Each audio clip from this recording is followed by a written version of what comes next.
Mr. Solace speaking. Now, let me stop.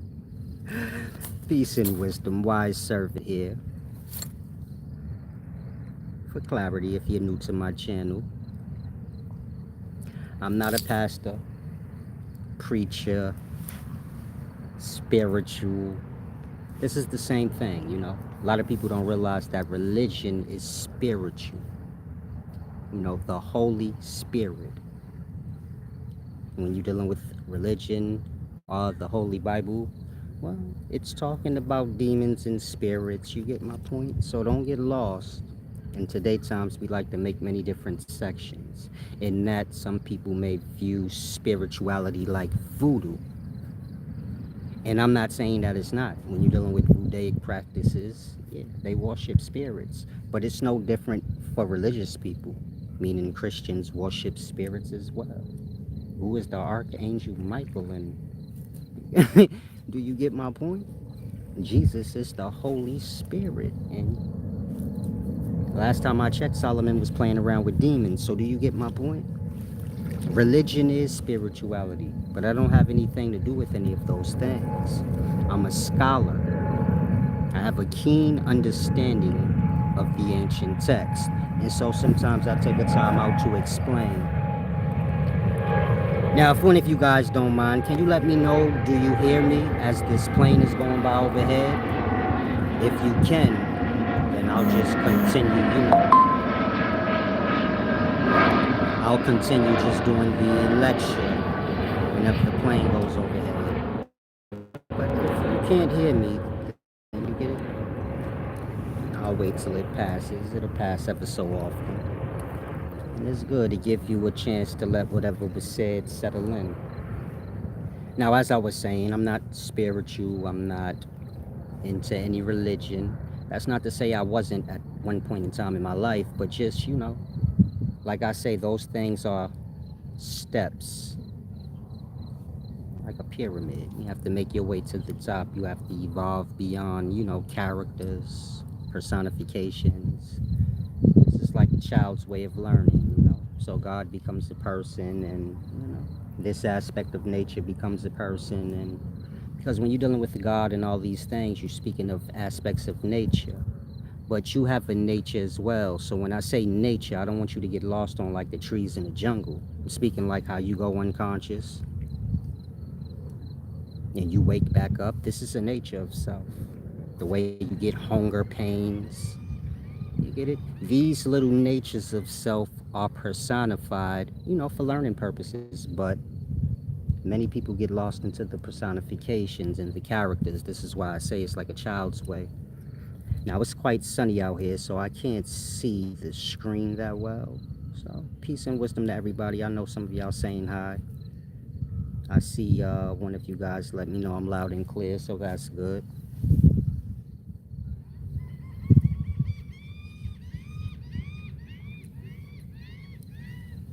And so that's just for clarity. People label me many different things, but I always explain I'm just a scholar. I'm gifted. I'm like a sage or a sentient or whatever word that you may have for someone who has tapped into a certain level of conscious beyond what's expected of, well, I don't want to say what's not expected, but I've evolved to a level of conscious beyond common man,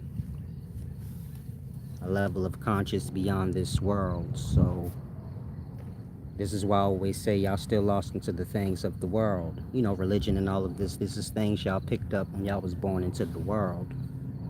It comes with your society. It's almost like you have to pick a religion. You're either going to be Muslim, Christian, and that's kind of how the society's peer pressure is. But these is things we picked up from the world, and these is the things that you have to evolve beyond, so that you can have an understanding. These are just programs and scripts, holy scripture. These is just scripts. Y'all kind of remember the programming or the script, and then you get my point. There's no true growth in regards to self. There's just the script. Now, how do I comment? Dang. If any of you can, maybe you can Google Matthew chapter 7, verse 21 through 33. And maybe you can copy the text and post it up here so I can read from it. I want to explain something pertaining to that verse.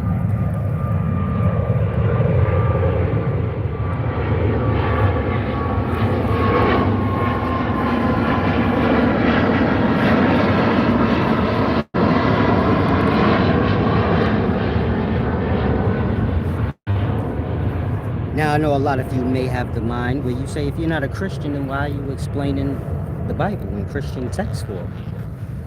Well, Christianity doesn't own the Bible. The Bible is, old, ancient Hebrew text and things like that. You get it? And there was no Christianity in them times. They had their own religions, which is the same as the religions we have now. Maybe they've evolved a bit, but you get my point. They had whatever name they had for their religions in them times. And of course, we have our names like Christianity, Islam, so on and so forth. And every time you're going to have religions, this is the gatherings of people living by strange scripts. And whoever's the ruler of the religion, no one knows. So you get it? But you're always going to have that in society that at any point in time. And so if you go back to the 1600s, let's say 1500s, for sake of argument, let's go back to the year 1000. They had religions, and these religions used the same books that Christianity using today, but you get my point. The name of the religion was something else. The point I'm making is these books do not belong to any religion. The religion uses whatever books they choose. So the Islamic writings was around before y'all knew of Islam, or before that became a name of a group of people. The same way the Christian texts, the ancient texts that have been around before this group formed called Christianity. In that, do you get my point? Thank you so much, Don Wu. Y'all on point today. Let me get on my scholarship for real. Yeah, if you don't mind, can you put you only put 21. I need you to put 22 and 23 if you can. Mainly 23 because that's what I'm explaining, but you can't just read 23 and get a full understanding. And so if you're able to, can you put up verse 22 and 23 as well? Like I said, if you're new here, I'm a scholar.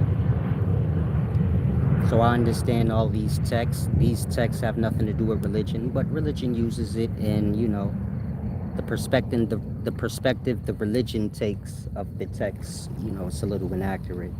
It's personified out or charactered out in that they don't truly grasp. Now, when you're dealing with Matthew chapter 7, verse 23, Jesus says something like, I will declare to them that I never knew you.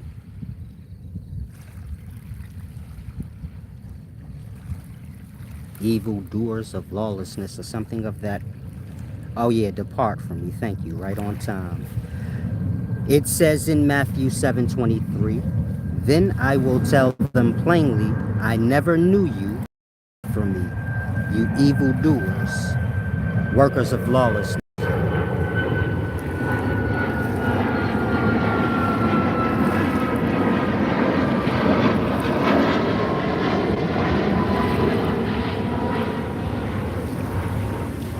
Now, if you're a religious person, like I said, if you're a religious person, you may wonder, what does that mean when it says Jesus? Jesus just being a character of an aspect of nature, as I explained in the beginning. We have natures concerning ourselves. And so Jesus and all other characters are just personifications of certain aspects of life or certain natures in life. And so when the character says, he will tell them, depart from me, I never knew you, He's speaking of the people lost into the religion of any time. So the ancient religions and those that were a part of it, speaking to them. When you come into modern day, you have Islam, Christianity, and many different religions that overly use the word God or a name for God, so on and so forth. He's speaking to them when he says, I will tell them I never knew you. The reason I'm saying he's only speaking to religious people, because those are the people that would be speaking of him in that way. So if you're a religious person, let's say a Christian, you're reading that part in the Bible, you probably think that he's speaking of people in the world. He's speaking to just those in the religion, because those are the ones who kind of vainly use the name and put name and character to God and overly say Lord, Lord, Lord. And so he's speaking to them. Now, if you go to Matthew chapter 7, verse 21, it says, many will say to me in that day, Lord, Lord, have we not prophesied in thy name? And in thy name have cast out devils, and in thy name done many wonderful works.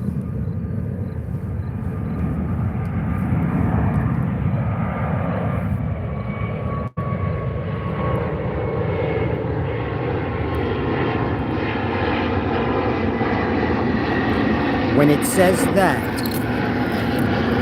he's speaking to those of you in modern day and in the past who go about saying, thank you, Jesus. Lord is good. Lord, Lord, Lord. And you get it? Overly using the name, or like overly prophesying. So he said, many will say to me in that day, you know, the great day we all die, whenever your time is, Lord, Lord, I prophesied in your name, and you get it? And I did this and that in your name. And I put hands on people and said, Jesus loves you, and Lord, Lord, and I did all of that. Why you don't know me?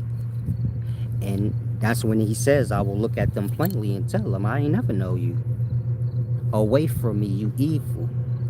Now, the reason the character or Jesus is telling Christians who say, Lord, Lord, Lord, and Jesus is this and Jesus is that, the reason he's saying to them, I never knew you, get away from me, is for this reason. If I ask all Christians right now, when you use the name Jesus and Lord and God, who specifically are you talking about? When you use your mother's name, you know who you're talking about in regards to imagery in mind. And you use my name or anybody's name, you know exactly who you're talking about. Now, when it comes to this God or Jesus that you worship, who are you speaking of? Because you have no image to go on. You just have the name that you heard. And the name that you use for God is inaccurate. The original name for God was not Jesus. So when you say Jesus, Jesus this, Jesus, Jesus that, not only do you not have any imagery or true connection to the name that you're calling on, but worse than that, you're not even using the right name. In that, Jesus look at them and tell them, I ain't never know you. Who you talking about?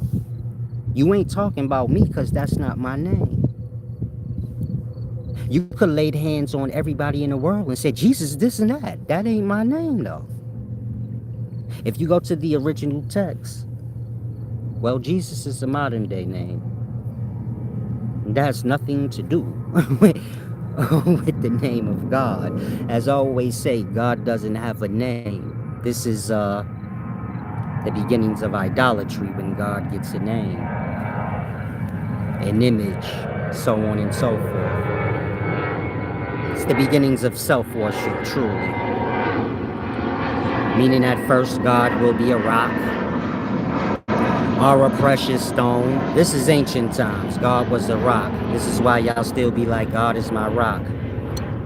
If you think of ancient Egyptian times, a Ben mound, a rock.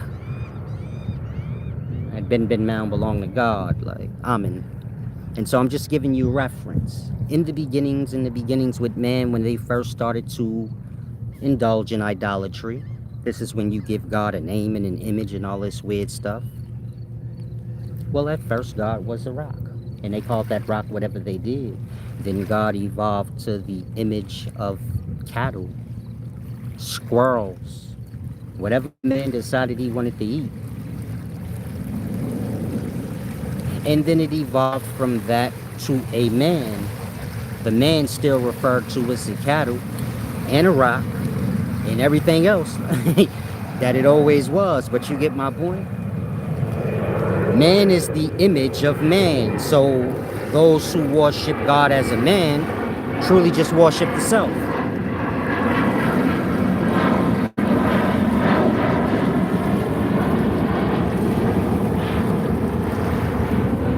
That's why idolatry was forbidden, because it will evolve into man just worshiping his own self. As you see people doing in today times, they view God as this dude, a man. And you get my point? They might as well worship themselves, because they are. That's why they made God a man, because they are. It's like that. I suppose God to dogs is a dog. Now, I'm not saying that's true, but do you get my point? It's like worshiping the self. And so, in the text, when it say, man, you kind of messed up a little bit, put it all out of whack. But in Matthew chapter 7, verse 21, when it says, not everyone that saith unto me, Lord, Lord, shall enter into the kingdom of heaven, but he that doeth the will of my Father, which is in heaven. Now, I explained to y'all that, God is a place, not a person. And that place is called heaven and all kind of things. But this is all a matter of, levels of consciousness. You can watch the last video I did, or the last two videos I did, because I explained it in both of them. But when Jesus tells, the people who run around saying, Lord, Lord, Lord, and calling on the name Jesus, so on and so forth, when he tells them, depart from me, I never knew you, he's speaking from the perspective of the name y'all use is inaccurate. And more than that, when you're using this name, you have no image or connection of what you're talking about. Meaning, who exactly or what exactly are you referring to when you say Jesus? And please don't Google Jesus in whatever image pops up. This is what you have in mind, because I'm sure you know. It's just a drawing or a cartoon image. In regards to the name, you heard the name when you was born into the world, and so you run about blabbering out the name, but blind follower thing.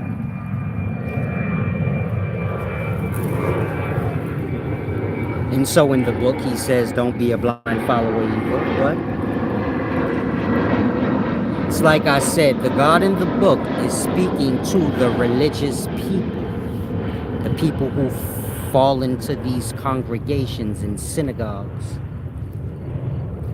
And they do everything that the book says not to do.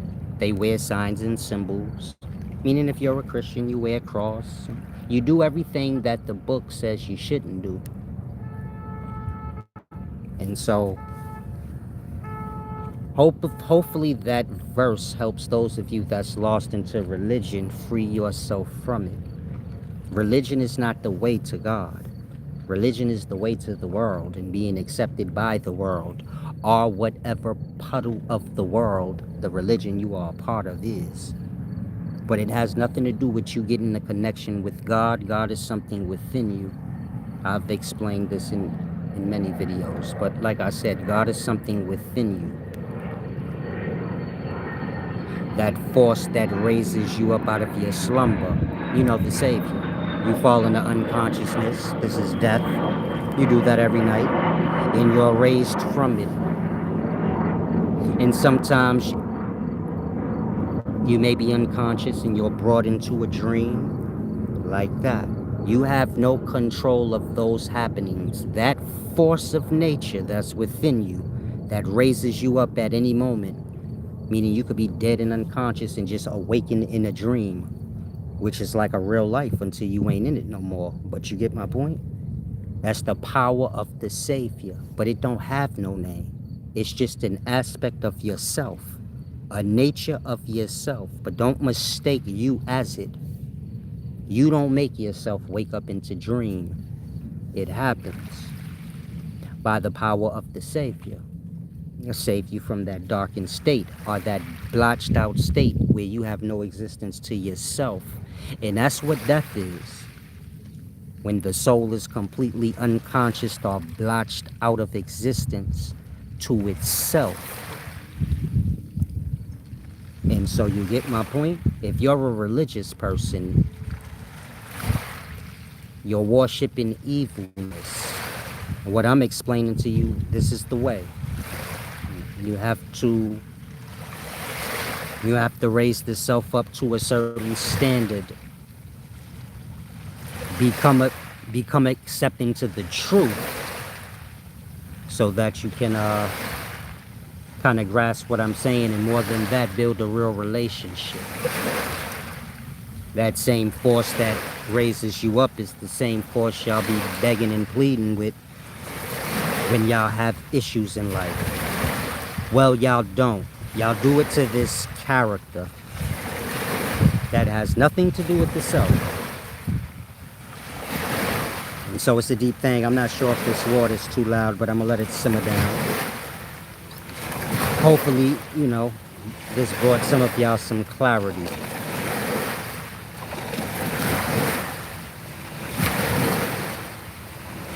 Religion is evil, and you have to free yourself from that. Most religion people, they confuse their religion with God.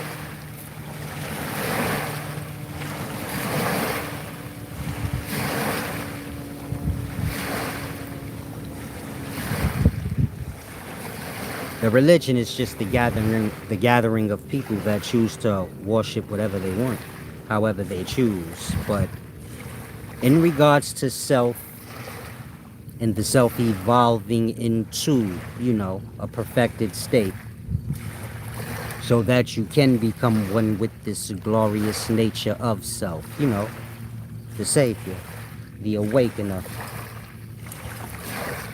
The one that the book says has the keys to death and Hades. Remember, unconsciousness is death. And so, when y'all fall into unconsciousness and wake up into a dream, you don't have the keys to do that. And so, do you get my point? It's a very deep thing. Now, I want to explain. If any of you are not clear, you can ask a question. In fact, I'm going to take a little tinkle. This is, bathroom. No bathroom included. I'm going to take a tinkle, but there's no bathroom included. Don't worry. PP good in nature, Peeing on the ground is good in nature. Recycling, Do too. Let me stop bothering y'all. Y'all got y'all toilet bowls and all of that. So nature can collect y'all shit and resell it back to y'all as gas or whatever they want.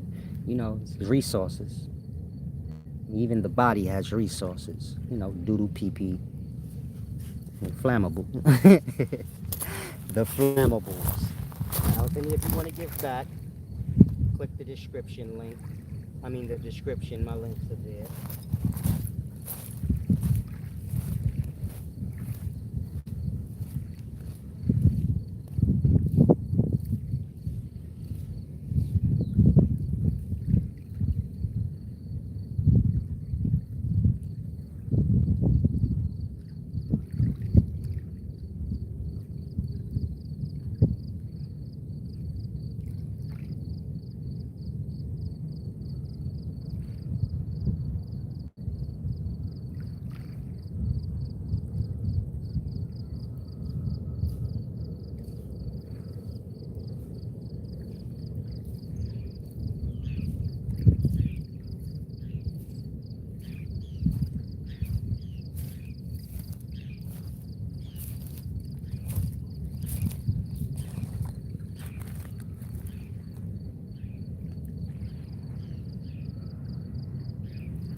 Now, I want to explain.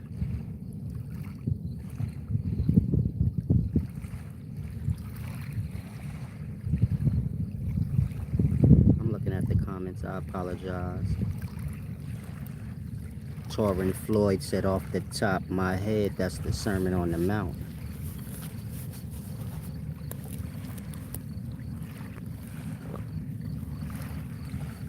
Sermon on your brain. Brain is the mount. But that's a whole nother story. Hopefully y'all grasp what I explained. Now you said, Yenip said, what do I think about the Jews? Like I always explain, the Jews are the Julius Caesars. And the Julius Caesars, they was a part of the patrician family. And of course, the patrician family was a part of the ancient Roman Empire. The ancient Roman Empire conquered many nations, Greece, and all the nations that Greece conquered, like Egypt, so on and so forth. The Hebrews being included with that. And you get my point? They wrote over all the texts that they encountered because this is what ancient cultures did. One nation conquered another and wrote over their texts. When I say wrote over their texts, I mean they wrote their names and themselves into Holy Scripture, basically deifying themselves. So, like I said, you have the Julius Caesars,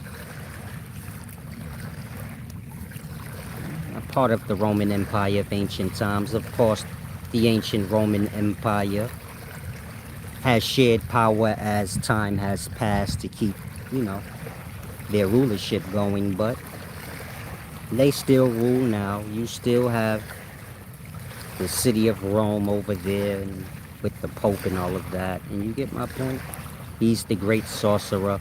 He wears the whole sorcerer costume, and you get my point? Same old, same old. But that's what the Jews are. Most people, when they read the book, they forget that nations conquered nations and wrote over all these texts.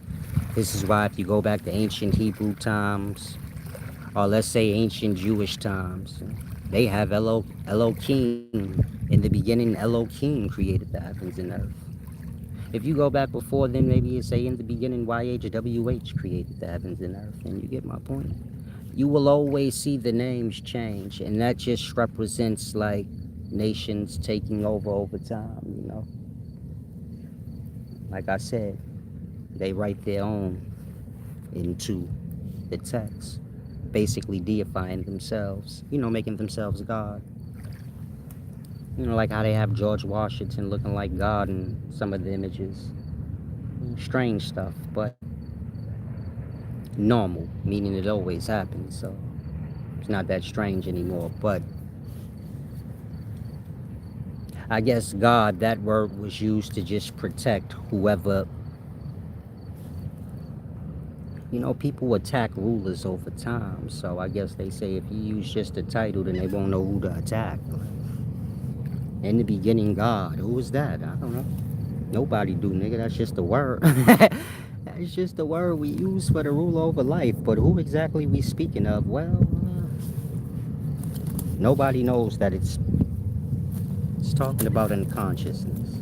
Unconsciousness is the God to the ancients because unconsciousness is death. And who the hell ain't scared of death? So you get my point. When you're dealing with Islam and they say, fall and prostrate before Allah, like fall on your face like you dead, they speaking about unconsciousness. You will either fall on your face before Allah on your own will, or your ass will be forced.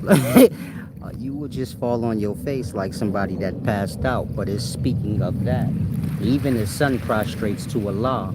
But if you understand Allah is the name they gave to unconsciousness in the past, then it makes all the sense in the world. Shit, even the sun set into its darkness the same way we all set into our darkness at night. And so the God that's worshipped, over the times is that, death.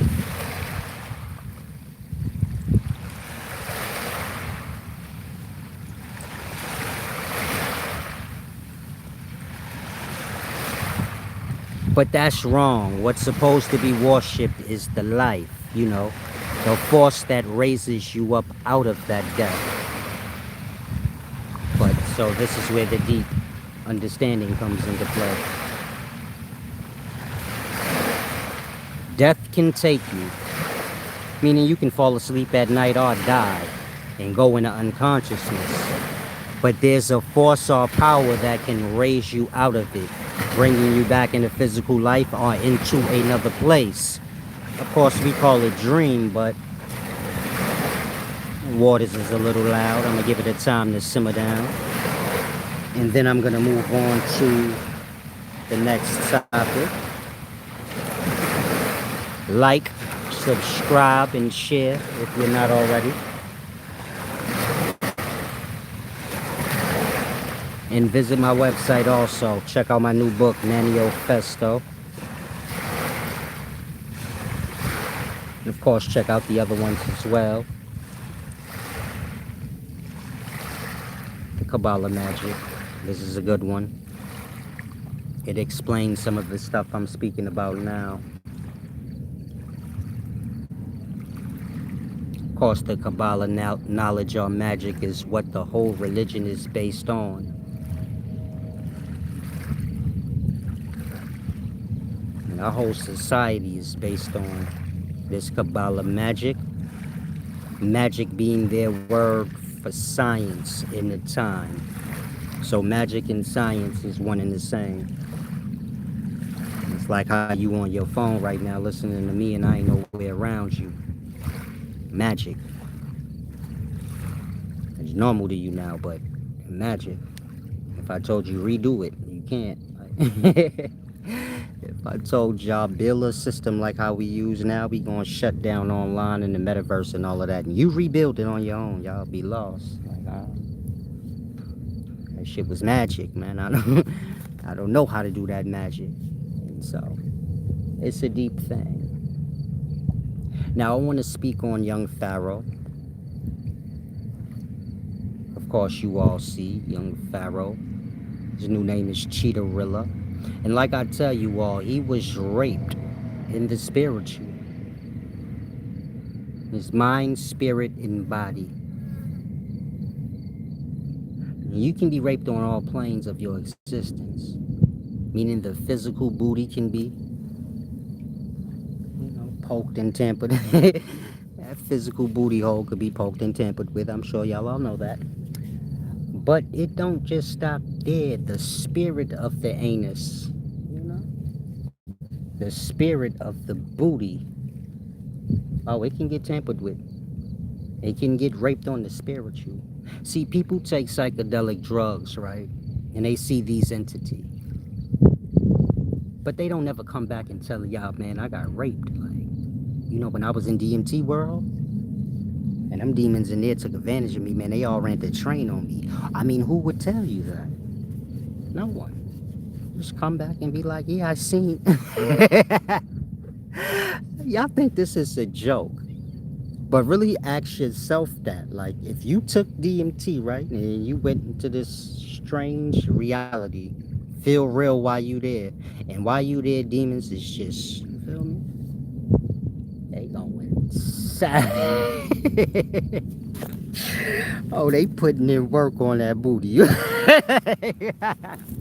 Y'all silly, man. That's why I love my audience. Y'all got a good sense of humor. Y'all know how to have fun with the knowledge. You can't just tell it all boring. It gotta be fun. Like, but everything I'm saying is real.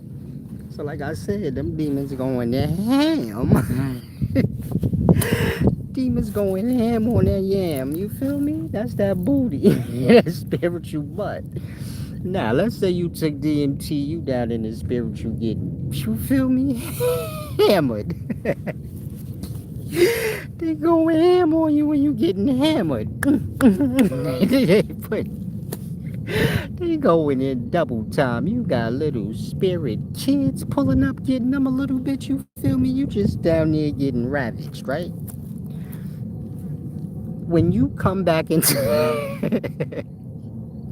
when you come back into the physical, you want me to believe you gonna be like, yeah, when I was down there, man, woo, Those trannies. The demonic trannies in that realm. No, man, they went crazy on me. My ass hurting the physical now.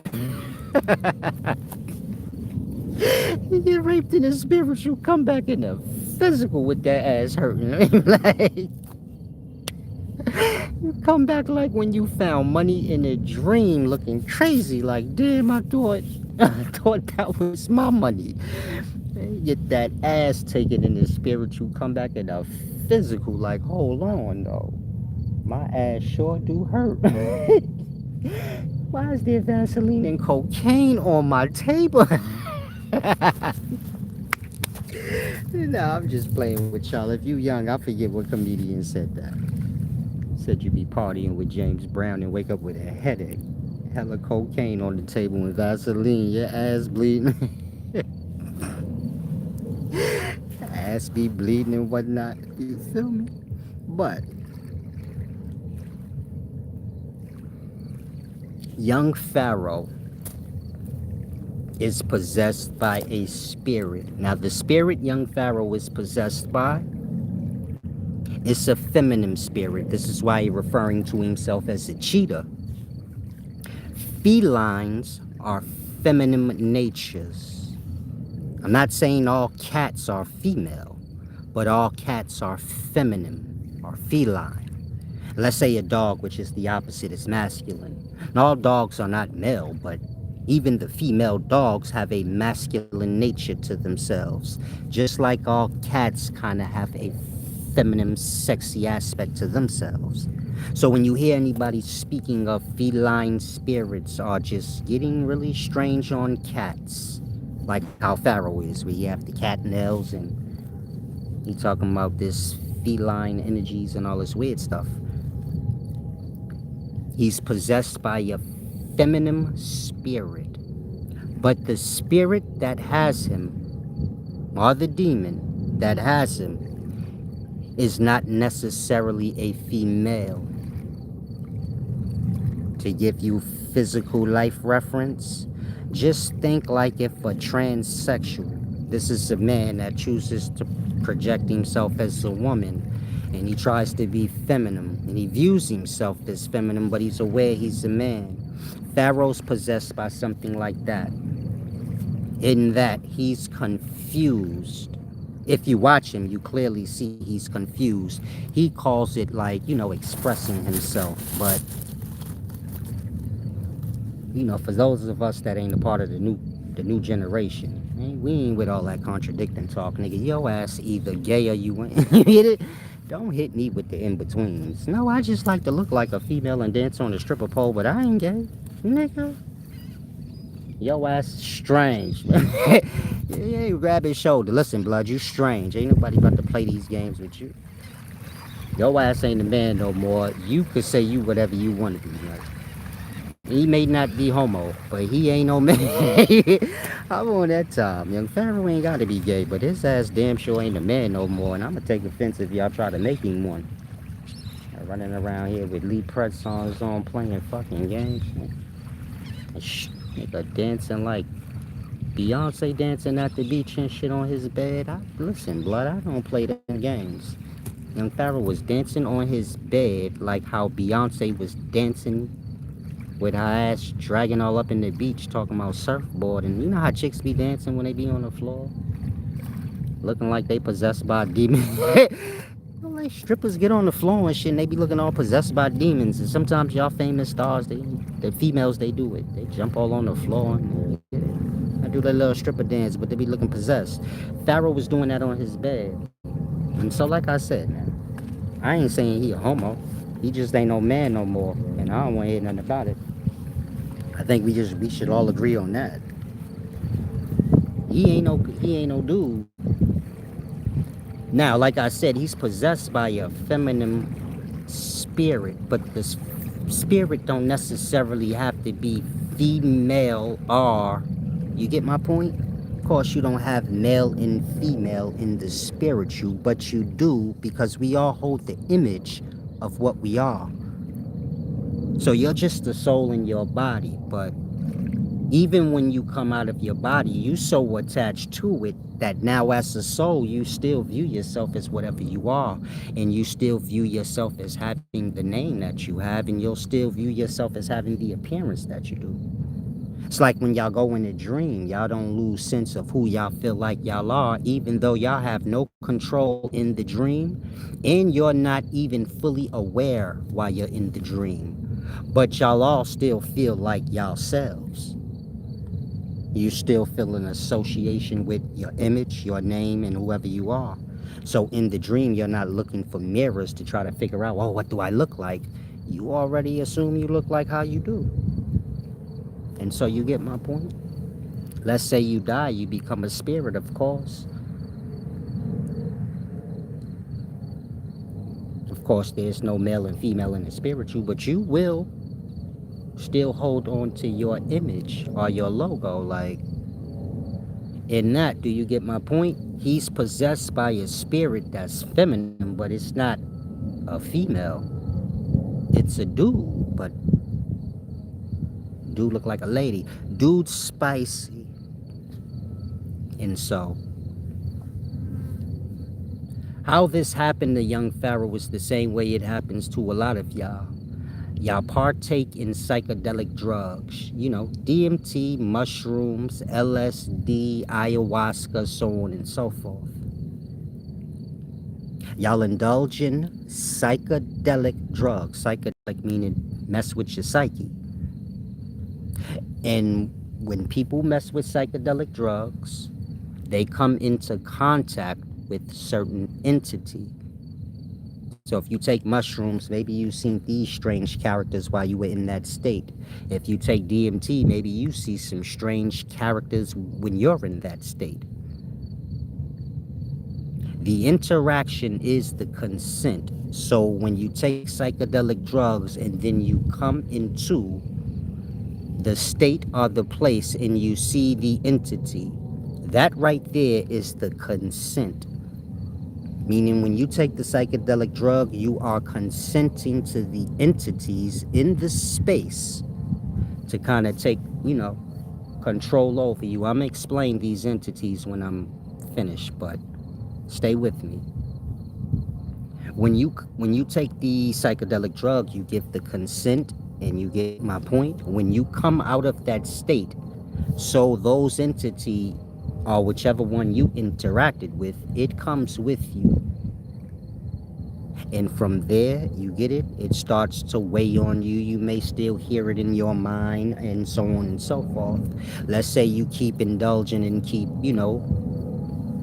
engaging with this psychedelic, so it will become stronger and stronger. We're speaking of the spirit or the entity that you encountered while there. You give it consent to kind of use your mind space. In that, this is how you see people lose themselves. They start to take on a whole different persona that is completely different from how people know them. If you ask anybody that knows me in life, they'll tell you, Cheese, well, Solace is still the same. He still act like how Cheese did. Or his character and how he is the same. He's strange because he's smart as hell. We can't figure out how he got smart like that, but if you don't know he's smart, then he still seem like himself. Now imagine if I just become a whole different weird person where you like, nah, I don't know, dude. That is not the Solace or the Cheese I know. You get my point? This happens, like I said, when y'all take psychedelic drugs. Remember, psychedelics, they have to do with your psyche. And so, psychedelic drugs is becoming popular in this time, and a lot of y'all, you get my point? You're losing yourself, or you have lost yourself already, but you get it, the mind will adjust itself. That's why I always say you have to be, honest with self. Balance and honor. You have to be honest with yourself first before you can be honest with others. And it all kind of starts there. In that, you could be real with yourself and say, yeah, I did take some psychedelics before, and something ain't right. But I overlook it, but something ain't right. You got a spirit with you. When you took the psychedelics, you get my point? You remember back maybe 7 years ago, 8 years ago, when a lot of y'all was going on these little psychedelic journeys. I used to always ask me like, you don't take psychedelics? You ain't never take mushrooms and DMT? And I told y'all like, nah, I don't play with my mind. You get it now? I'm smart already. I'm not about to interfere with that playing psychedelic psyche games. I don't know. I believe in soberness being, the glorious state to get wise in, not influenced. Some of y'all think if you become influenced or if you find a shortcut, you'll have some divine wisdom. No. You have to clean the self. I'm gonna let the water simmer down some, but take heed to what I'm saying.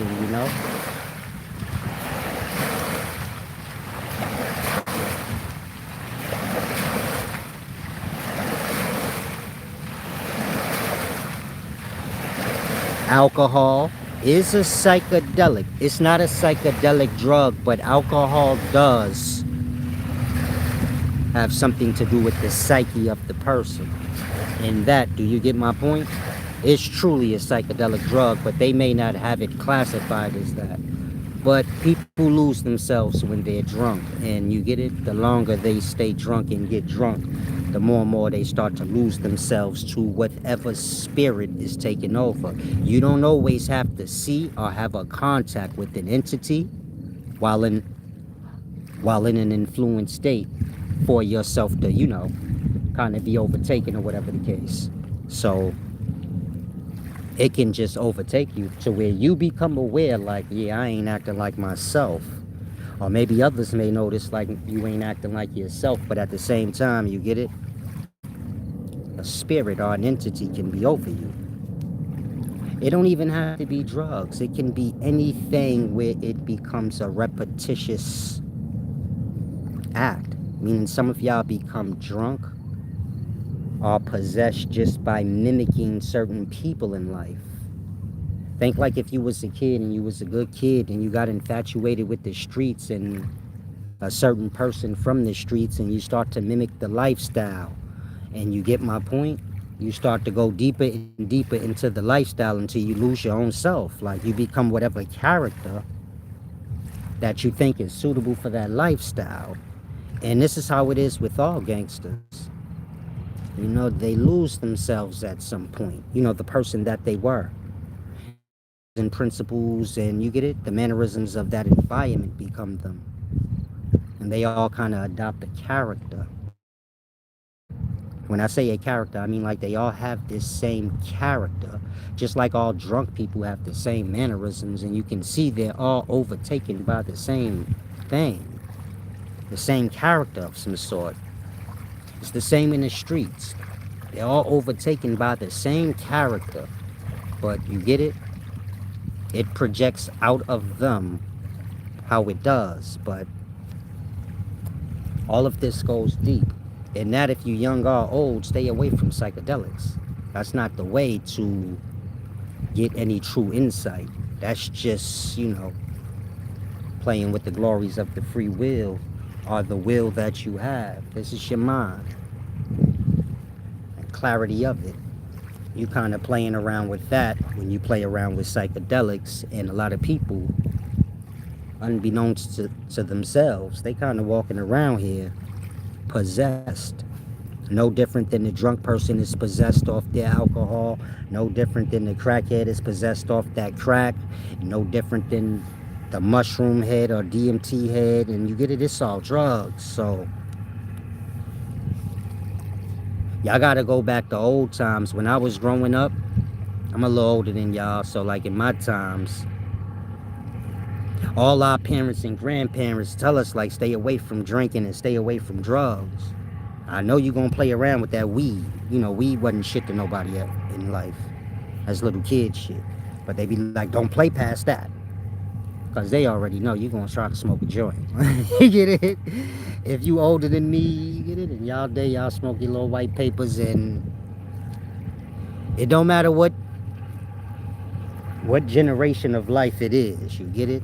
You don't want to go past weed. Now, of course, in today's time, y'all have GMO weed, and that shit probably is psychedelic. So maybe just stay away from everything if you can, but give yourself boundary lines like that, where you say, I ain't going past, like, smoking bud. I ain't about to be smoking K2 and sniffing yayo and all that weird stuff. Give yourself boundary lines. If you drink, try not to go past that. Like I always say, give yourself two habits. Don't allow yourself to go beyond that. Let's say you smoke cigarettes and you drink. Don't be smoking no weed and sniffing no yayo, because now you passed two. But one is too many, so you don't want to go past two. In that, do you get my point? You keep yourself kind of nice and balanced out, where you don't get carried away or start evolving to, higher drugs, more potent drugs. But this is how that happened to young Pharaoh, if any of y'all are wondering. Like, how did this nigga lose his mind like that? The psychedelic drugs, I guess at some point he started indulging in the psychedelics. Maybe he smoked some K2 when he was in jail. That usually make niggas lose their mind too. So you get it? I'm not sure his circumstances, because I never really followed Pharaoh. He was always a little kid to me. He started a little bit before me, maybe a year before me. I don't know. Like I said, I never really followed him. When I went viral, Eligio and all of these dudes kind of came to me. You know, Sanetta, Eligio, all these people. They came to me. I'm not saying that in ego. I'm saying that so you could be clear why I be so lost when y'all be talking about these people, and I be like, I don't know who the fuck they are. Who is that? I'm just wise on my own. I ain't got nothing to do with nobody else. And you get it? My wisdom, meaning I put up a post about God in my beginnings, and that shit went viral. In that, they all kind of came to me, but I don't know who they are. Like, in that, I never was following them, and so there was never a discernment. Like Eligio, Young Pharaoh, this person and that person, they just fans to me because I don't know them no other way. They'll tell you probably like, no, I'm not his fan, but you get it. When I was communicating with them in the beginning, I didn't know them.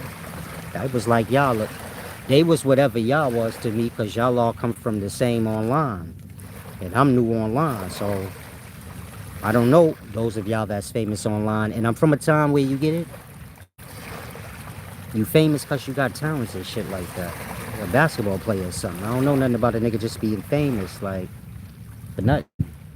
So, myself included, like I always tell y'all, I'm not famous. I don't know what the hell is wrong with y'all. I'm just wise. I don't know nothing about being famous for nothing. Wisdom ain't a reason to be famous for. It's a reason for people to come to you and get wisdom, but not to be famous, you know? In my time, Malcolm X, Martin Luther King, men of wisdom, they wasn't famous. They was well known by the community. They could walk down the street and, people will shake their hand and be like, how you doing, Reverend Martin or Reverend King or whatever the case may be. It wasn't like an idolization thing, or, you know how it is in the daytime. So I'm just giving y'all that clarity. I don't know if young Pharaoh was like, I didn't even know young Pharaoh had a girlfriend and kids and all of that. I didn't know that till I seen him with the cheetah nails on, talking about his baby mothers did something to him. I'm like, yeah, kid. The fuck? What the fuck? Where was I at for these 10 years, man? Man, y'all been getting busy, huh? Oh, y'all been up to a lot. Same with Eligio. When I seen that nigga was on BBC, I'm like, damn, that nigga was up to a lot. They ran the train on blood. What the fuck? But just making the point. I don't know who, and my wisdom ain't really dependent on nobody. I don't get wisdom how y'all do, like online and sharing ideas. Truth is in self, blood, and you just gotta clear away all the lies out of self for that truth to emerge out. That's how I get wisdom, the old school way. It ain't about finding a whole bunch of new shit to learn. It's about getting rid of all the shit you already learned that's wrong. Because that's the shit in the way, you hear? All that wrong information. We be learning lies since we born. And you gotta respect it though, cause you got a lot of kids, cause you can't tell them, you know. we was all lied to as kids, cause you can't tell little kids shit. Like you gotta lie. They be like, what's that? You can't tell them the truth. Oh, that's a dick and a pussy. They having sex. You gotta lie. Like man, they playing Twister, but you should never play Twister, cause it's evil. You know, whatever you tell, whatever lies y'all tell y'all kids, y'all know what I mean. But we born in this world and we lied to from the beginnings, man. Santa Claus, all that shit. I don't know when the lies stop, but I know we got to stop them on our own. We kind of be thinking in our mind, when I get grown, then I'm gonna know the truth. Same way a lot of y'all be thinking, like when I die, then the truth gonna be revealed.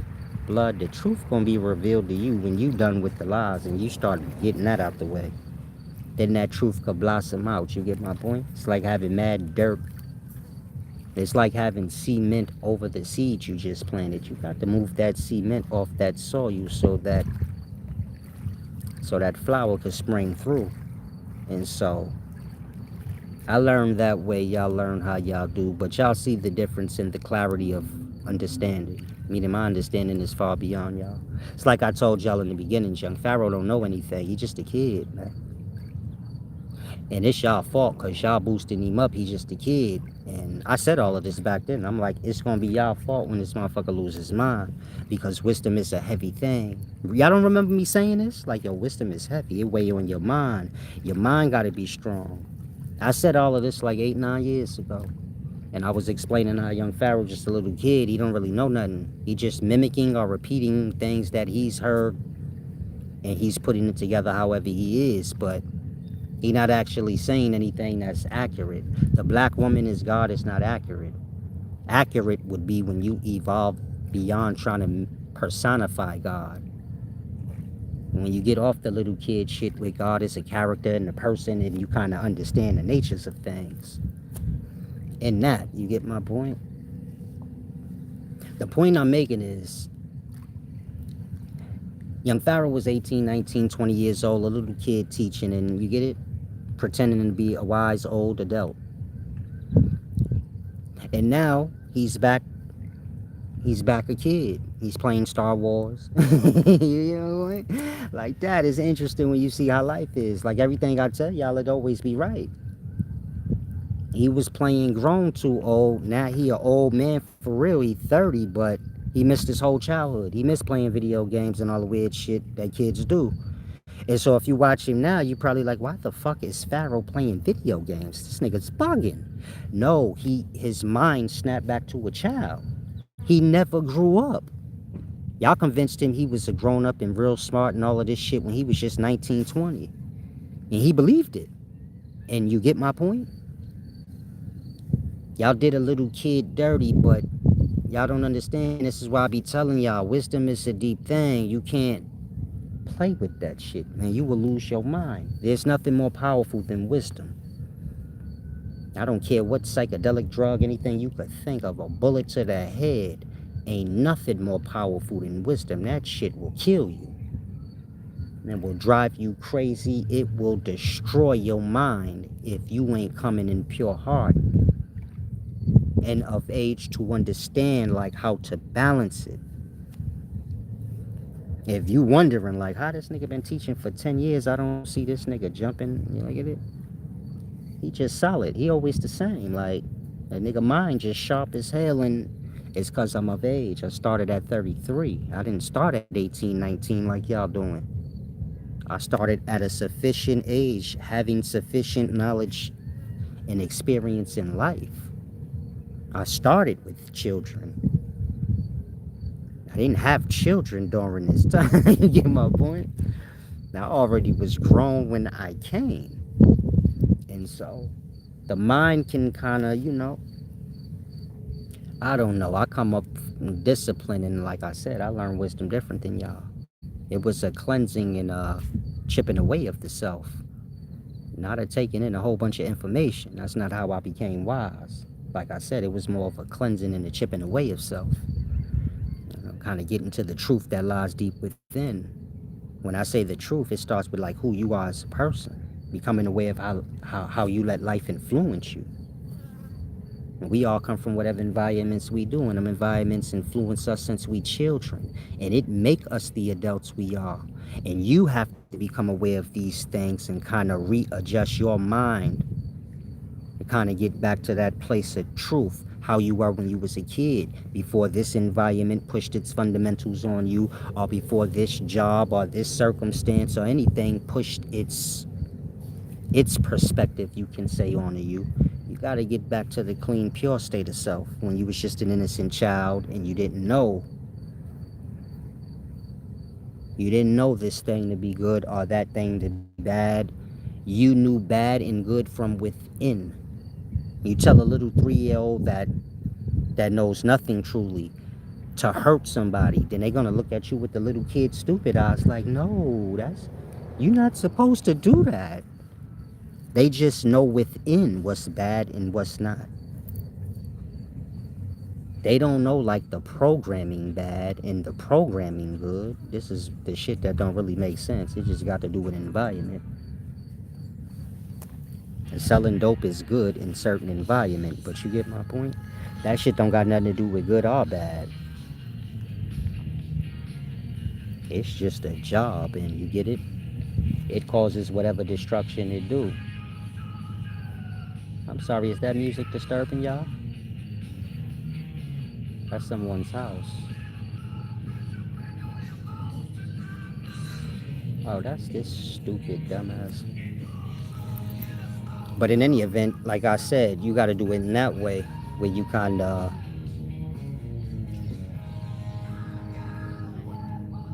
chip away at self and, get things together pertaining to yourself. And so if you see young Pharaoh playing video games and all that, it have to do with that. He kind of lost his mind to whatever spirit or whatever he got going on. Let me know if this music is too loud, because I don't mind moving. But like I said, he lost himself as a kid when y'all pumped his head up. And this happened with all kids. Kid stars, they all lose their mind at some point. You get my point? The weight is too heavy. But he never grew into himself or the man that he is. In that, you get my point? This how a lot of y'all are. You be trying to find yourself because you never kind of grew into who you were supposed to or what you are. You kind of just became influenced out, and it be how it be. Life is life. But that's how that happened to young Pharaoh, messing around with the psychedelics. And so I want to explain to y'all these demons are spirits, because in today times, you get it? Y'all lost in the character and personifications, and that y'all don't fully understand. Y'all don't fully understand, you know, how these things work and how, the society we live in, it's fully demonic, meaning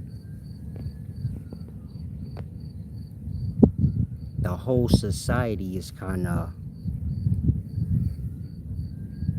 a rant in a demonic way. You get my point? But in order for y'all to truly grasp what I'm saying, you gotta understand like what demons are. Y'all kind of know demons like y'all know God, personifications and characters, but it's deeper than that. Now, in the past, I think these videos are still up. I'm trying to think if I should move so I can have, full focus.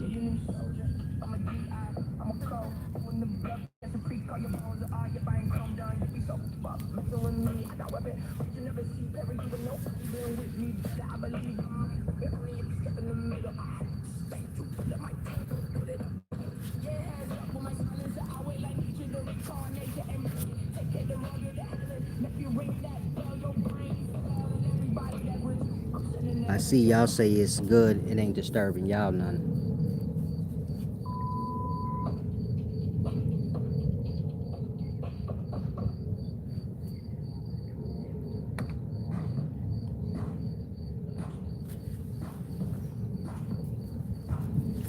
too wise for society. You know, the people are dumb.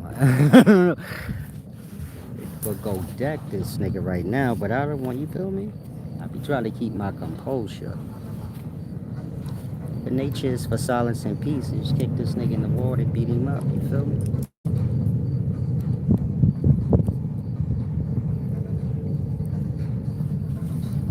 But you can't be like that, you feel me? Life is for everybody. He probably just trying to have a good time. You know, y'all be bugging and stressing. You know, y'all gotta have something to do while y'all fishing.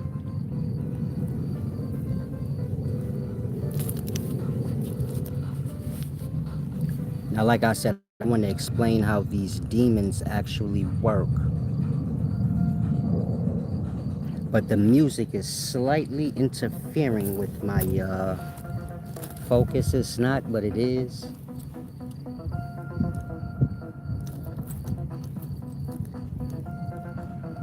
It's making me bop my head.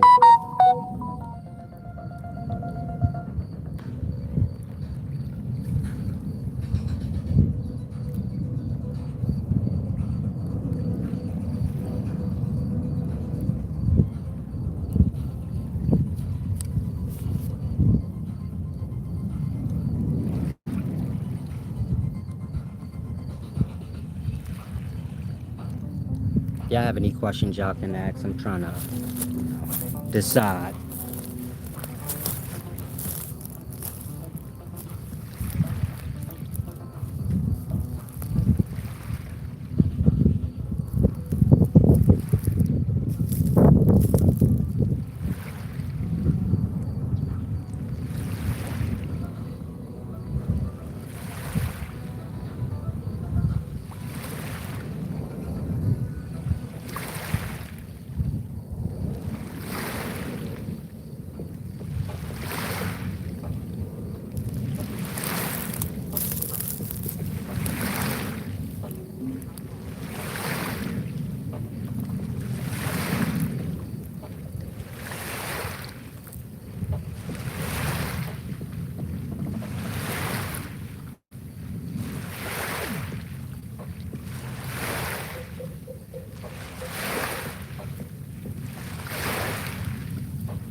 Infectious rhythm. I be looking for absolute silence. And I can only find that indoors, but you get it in summertime. I don't be sitting in your house. But I be looking for, like, you know, New York just ain't quiet, and that's just that. You feel me? Yeah, them waves be hitting. I can't see through the screen because the sun. But I be doing, you know, my videos by the waterside, because you figure it be quiet till I come.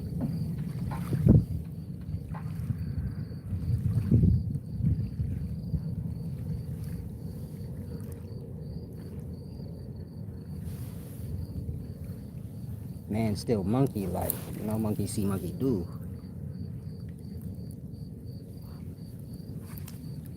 But when you're dealing with the, see, shit gonna keep interfering with my thoughts.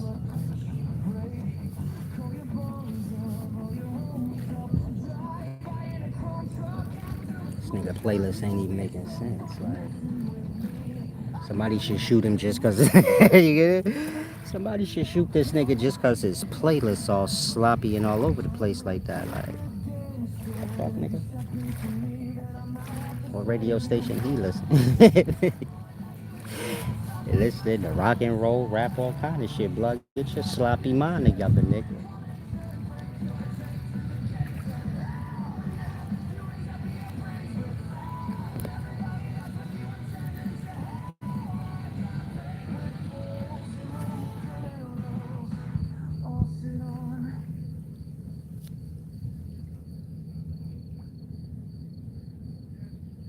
This nigga playing YouTube ads, right?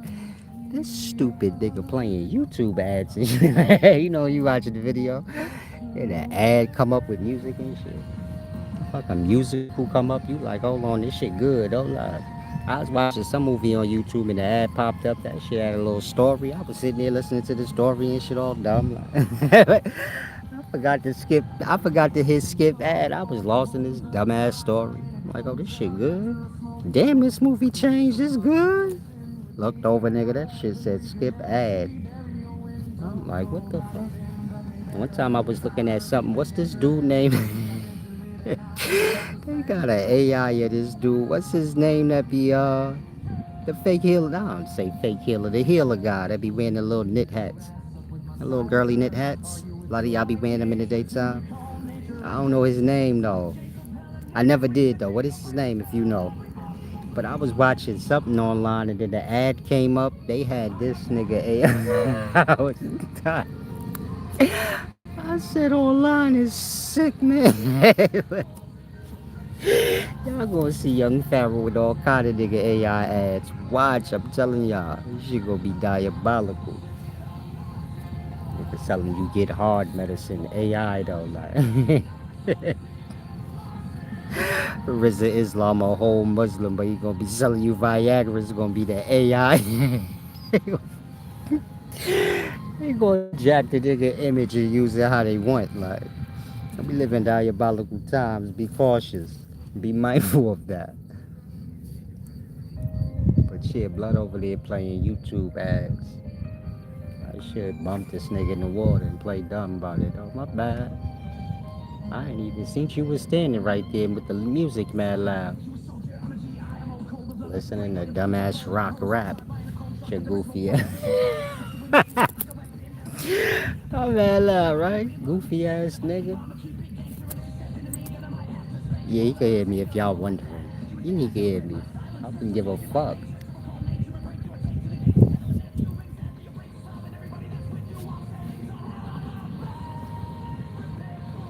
Pulling up playing that bullshit. Nigga better throw on that. What's that shit y'all be listening to, that girl? Spin that shit. I should deck this nigga since he ain't playing that. What is you playing, man? Stop fucking around, blood. I didn't even know black people listen to shit like this. This nigga like Mano. Just pure strength. You can say, yeah, this ass. Yeah, it definitely is. Y'all can hear me though, right? Because I'm about to go on the zone and finish this video, man. I gotta learn how to, I gotta learn how to do what I do. You feel me?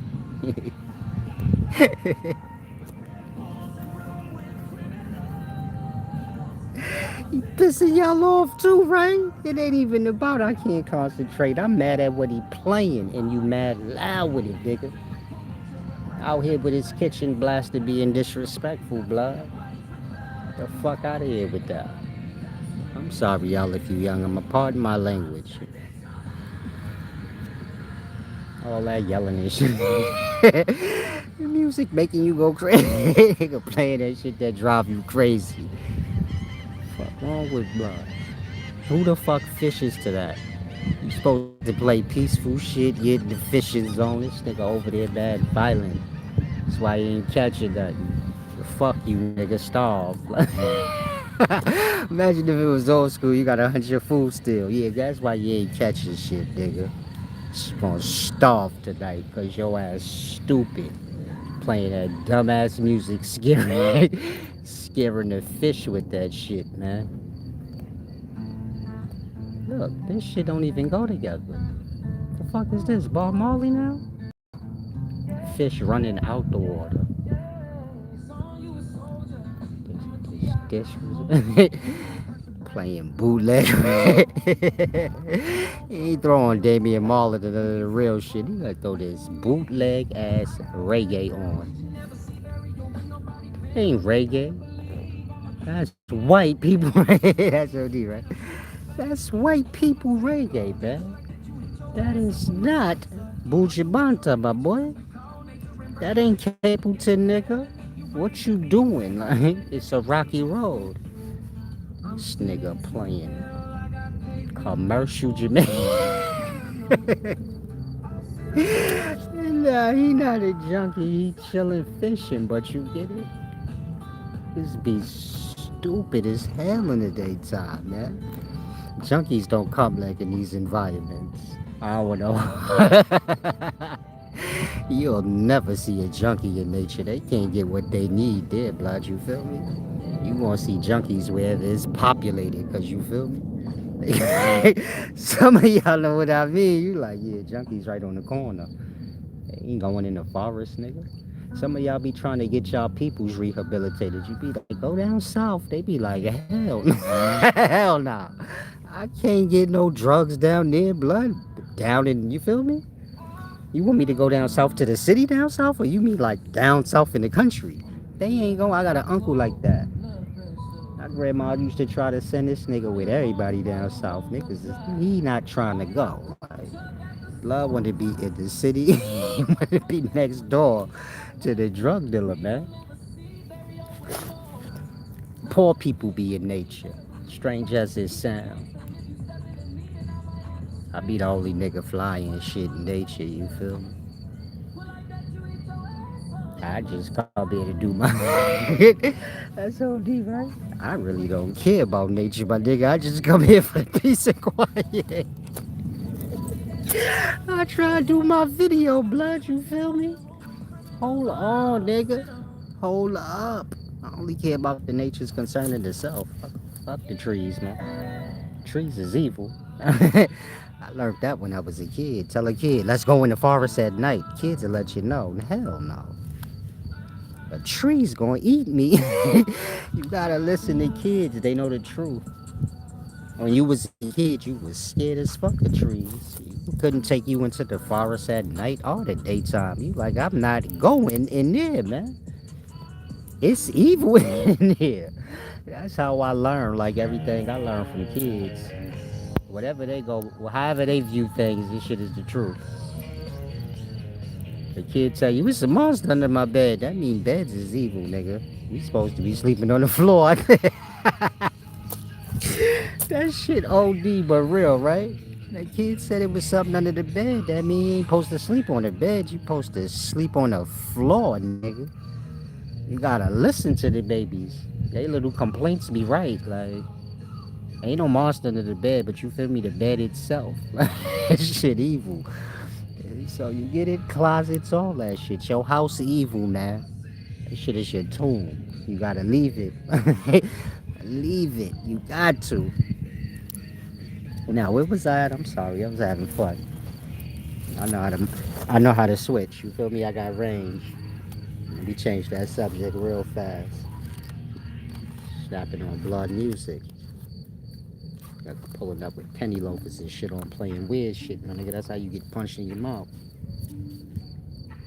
That's when I come from behind the door. Y'all think nigga look. Y'all think a nigga look nice, like a good boy. Nah, blood, I pistol on me. All I got flame this nigga in 5 seconds, nigga. I don't hold you. I hit that nigga with like 8 shits. Bang, bang, bang, bang, bang. Oh shit, son. Why you Swiss cheesy, man? I gotta go back into my old natures, my nigga. Go get my Penelope pump, my nigga. Knock the nigga straight across the river. Boom! See that nigga fly, like. I be proud of shit like that. You seen how I smoke, blood? It be like solid sloss. I knew that nigga wasn't wise. He shot the fuck out of blood. He was happy and proud. That nigga think he's still in the street. Nigga mad proud. I take myself out to a nice dinner after flaming blood out. Cause you know when you real after you shoot a nigga, you be hungry. I'm gonna get something to eat now. I'm hungry. This nigga made me shoot him. If you knew, I'm just playing. Relax. I used to be in the streets. I could still tap back into that energy a little bit, you know. The same way you can still act like a dumb little kid if you feel like it. I'm just having fun. Relax. Somebody asked me, "Do you still have a nice body?" Yeah, I still got a six pack and all that.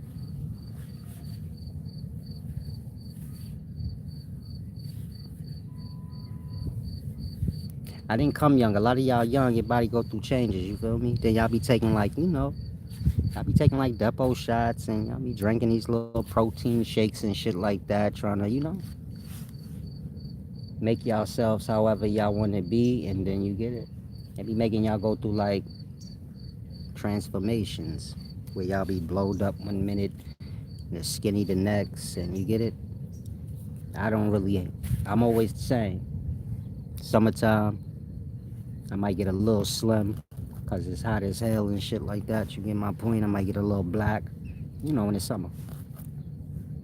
And then I ain't really hiding from the sun. I'm sitting right under it right now like a dummy. So like my neck and top of my ears and shit like that, blacker than Wesley Snipes right now. I don't want to lie to you. But my face, it don't get that dark because I always got my hat on. Well, the top part of my face don't, the bottom part. That should be two-tone for a little while, but outside of that, I keep a six-pack. That don't really go nowhere. I do pull-ups and things like that, though, so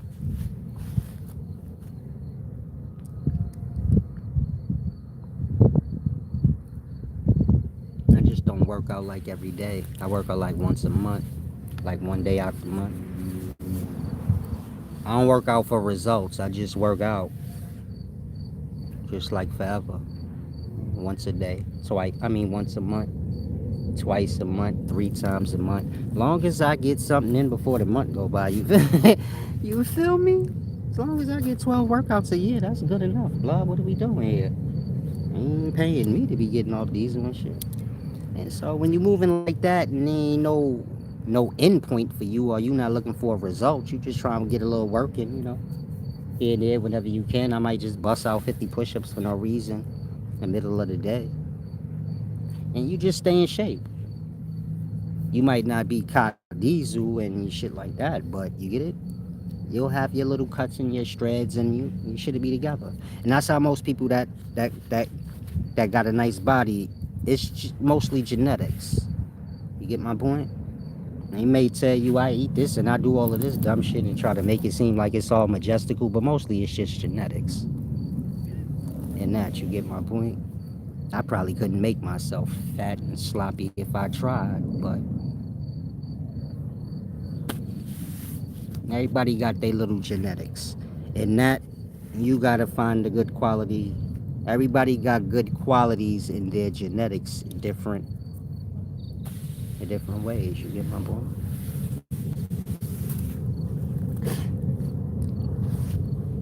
It's all perspective, though.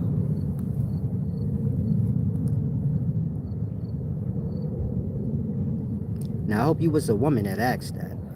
You still got a nice body and it's a whole dude. Hold on, blood. No, I don't. Stomach hanging over my goddamn belt and dick ain't been working for the past however long it need to not be working for you to go on your way. That's OD, right? Everything's fucked up, man. If you a dude asking me that question, no. I'm fat, sloppy, I'm sick. My balls don't work. Get it? Don't like me, nigga. Now, where was I at while it's quiet? Sitting here wasting this good silence.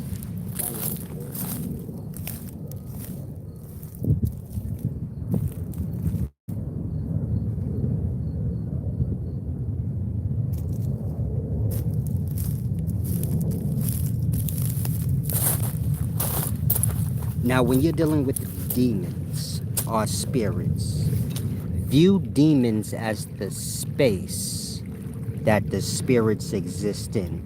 Or better yet, let's look at it like this.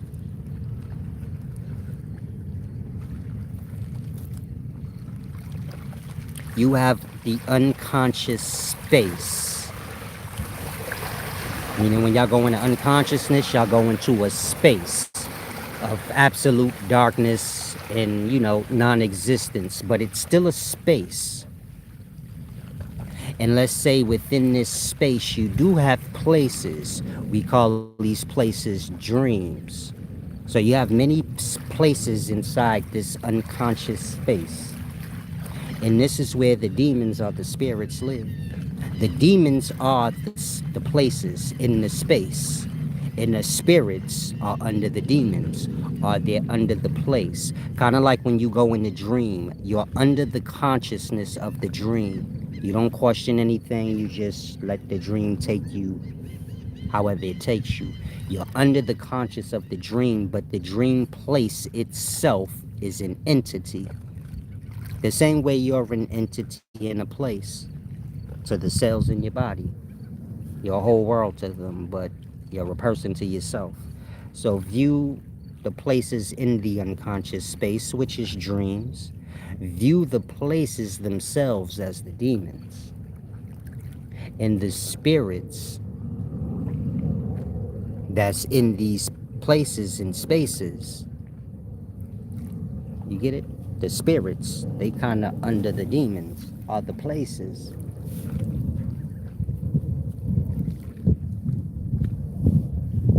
And then, of course, you have the living in the physical life. And you have all the places in the physical. Now, the spirits, they exist in the unconscious space, but in what we would call dreams. So when you go into a dream, all the people in your dream is just the spirits taking on image of what you're familiar with, or they're not even taking image. You just see them as whatever you're familiar with. It's almost like they're the immaterial that makes for that place. Like everything you need to make the place is there, and you get my point? Let's say you have a dream about your grandma. She dead though. It could be her. Or it could just be, any spirit taking on this shape and form. Same way when a person takes psychedelic drugs and they go into that dream state, but they don't call it a dream state because they ain't go to sleep. They took a drug. But it's still the same, that same space, that unconscious dark space, and the places in it. And you get my point? The spirits exist in that space, and of course we exist in life, or the physical.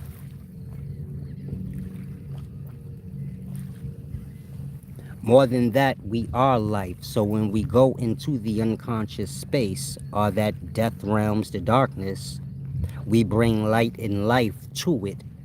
This is how the dream becomes. You get it? Meaning the spirits need life for existence. And that when we fall into a dream, we bring life. We like the sun to the dream. We bring life and light. And then you get it? All in the dream can move about and do what it needs to do. But when we're not there, then it's just dark, and you get it? They have no access. It's like when people take DMT and then they go into the spiritual, into the DMT realms. I heard David McKenna once say that the little machine elves that he always visit when he there, every time he come, they be like, oh, he was waiting for you to come back, and you get it? They don't really have no life or existence unless life or existence comes into the space. We come into the space when we go unconscious or when we take psychedelic drugs. And so, like I said, the spirits, they exist in that space. Now, when you're dealing with the spirits, you have those who never were, or those who forgot that they were. When I say that, what I mean is you have spirits that were never born out into the physical world. They were never named.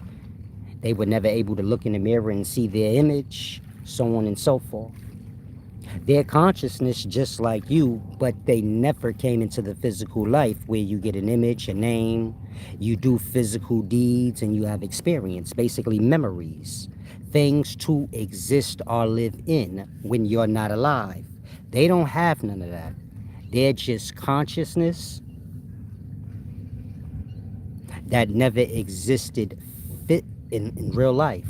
You get my point? But they are real. But being as though they never was born, they don't have a name, an image, or none of that. In that, there's no way, there's no way to discern them. You basically, let's say you're talking to a spirit, you're just talking to a voice or a mind, but no image in that. You can't say that it's real. If you ask it, what's your name, and it tell you the truth, I don't have a name.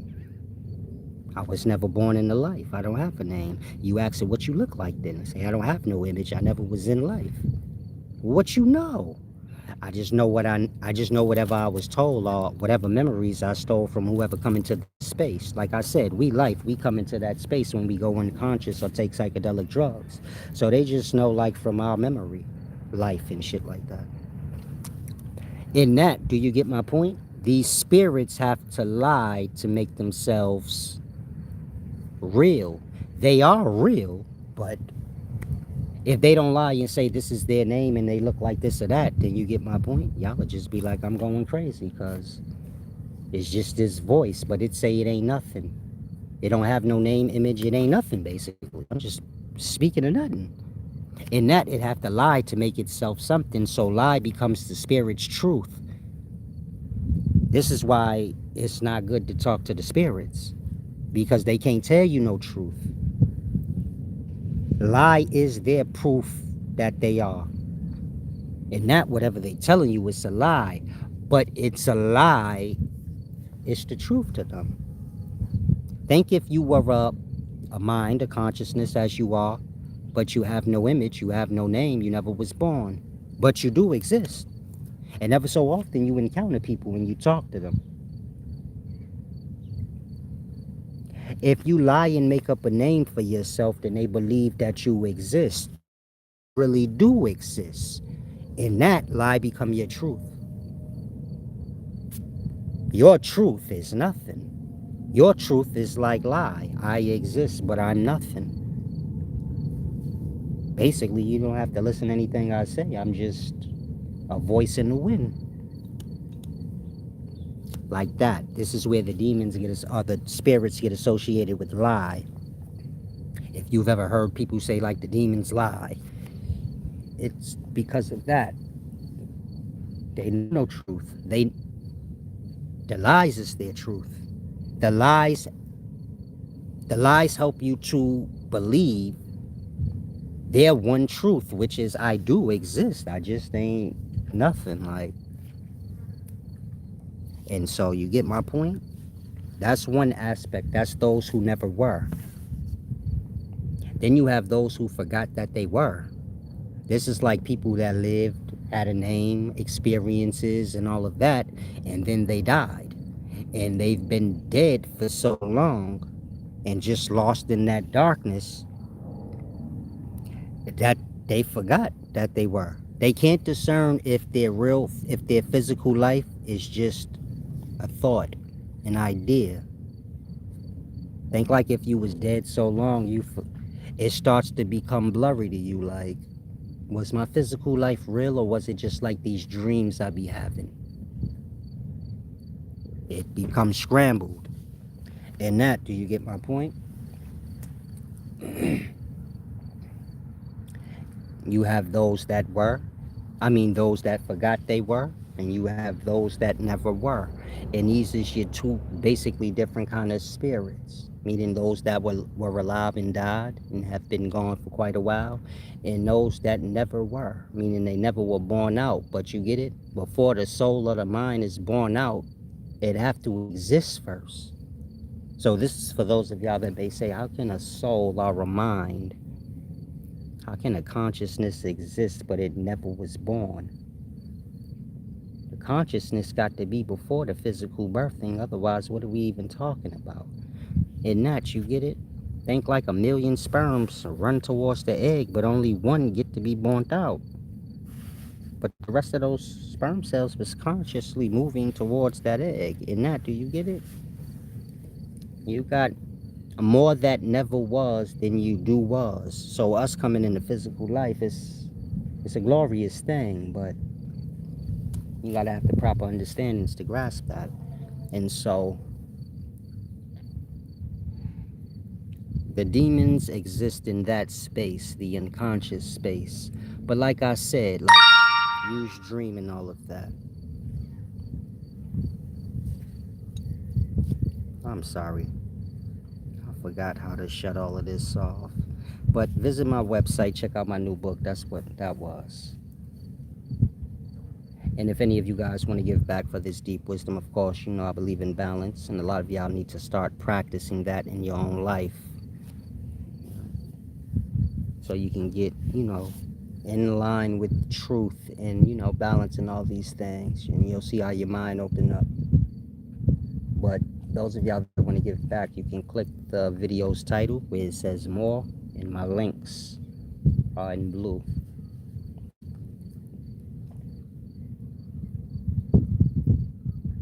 Now, the spirits is in that realm. You can say the subconscious or the unconscious is one and the same. Beneath the physical existence or the precursor to the physical life. And of course, the living is in the physical life. Now, the mediator between the two, or the medium between the two, is the plant life. The dead get buried under the ground, and of course, the plants, they grow from out under the ground. So the living is above the ground, and the dead is beneath it. And the plants, specifically the psychedelic plants, which will bring you into their realms, which is basically the dream space or what we call the unconscious space. The psychedelic plants is the medium between the living and the dead. So in the past, if you wanted to speak to the spirits, you had to know the specific drug mixture, the admixture, the alchemy, which is the chemistry. Alchemy, chemistry, same thing. But you had to know the chemistry, meaning the mixture of drugs to bring the person to, whatever spirit realm that they desire to go to. So let's say a person say, man, I want to speak to the devil himself. You got a concoction of like 13 different drugs that are mixed and merged, psychedelics. And if you take them, you get it, you probably die from an overdose, but you'll be there with the chief himself of all the spirits. This is the Most High. When you read in like ancient Hebrew literature, and you have that spirit Elyon, pronounced Elion, like alien. That means the Most High. The Elyon, that title means Most High, and is speaking about the Most High over all those spirits. You got a bunch of different spirits or demons, and then it's one that's over them all. And of course, y'all call it the devil, Satan, Lucifer, whatever you choose, but you get it? You have all those spirits or demons, and they all have their ranks, and they all have their titles. That's where all of that comes from. And all of that's real, like I said. If you know the science or the alchemy, we speaking of the psychedelic drugs and the different mixtures. When you're dealing with LSD and all these different drugs that, have people seeing things, as they would call it, it's a mixture of drugs. It's not just one drug, but it's a mixture of chemicals or drugs that creates that psychedelic state or brings them as a mind to that place. And so you get it? In the past, they understood this. You said, is that why 13 is associated with the devil? Yeah. And all the other demons, they have their number associated with them. It has to do with that. When you're dealing with your lower ranking demons, so you have like 3 different drug mixtures. You have different recipes, meaning you have different psychedelic recipes for every demon that you want to encounter. The lower ranking demons, well, maybe 3 or 4 drugs mixed together will bring you to to them. We speak in psychedelic drugs or certain chemicals that will bring that effect. Of course, you could say ancient alchemists or sorcerers in the past, they probably had these written down. That's what those seals are. Basically, the chemical formula. When I say chemical formula, think like hydrogen and oxygen, H2O. That's the chemical formula of the substance we call water.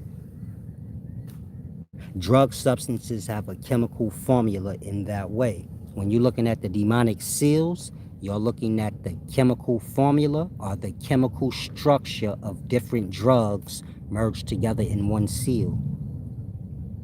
So let's say you have cocaine and beer and heroin. If you mix those three together, it'll bring you to this specific spirit. But each of those drugs have a chemical structure. When I say chemical structure, H2O, which is water, is consists of hydrogen and oxygen. Those two different airs merged together. Both of those airs or atoms have a structure, meaning water has a certain structure. When I say structure, think like image or vibrational pattern. It has a certain image or pattern. When you're looking at the demonic seals, you're looking at the chemical structure of 3 drugs, 6 drugs, 9 drugs, 12 drugs, or 13. And that's the recipe. So the demonic seals are recipes that will bring you to the demons. Those recipes have to do with psychedelic drugs. This is why all the psychedelic drugs are labeled as illegal, because they'll bring your ass to places you don't want to go. And so this is why witchcraft or the ancient practice of, spirit summoning was banned. Because you have people becoming addicted on drugs, overdosing on drugs. They become infatuated with these spirits that they talk to when they take these trips. This is why they call taking drugs a trip. Or when you take psychedelic drugs, they call it a trip. Because you're going on a visit to go visit the spirits. Now, of course, that knowledge was kind of destroyed, but it ain't fully destroyed. But you get my point.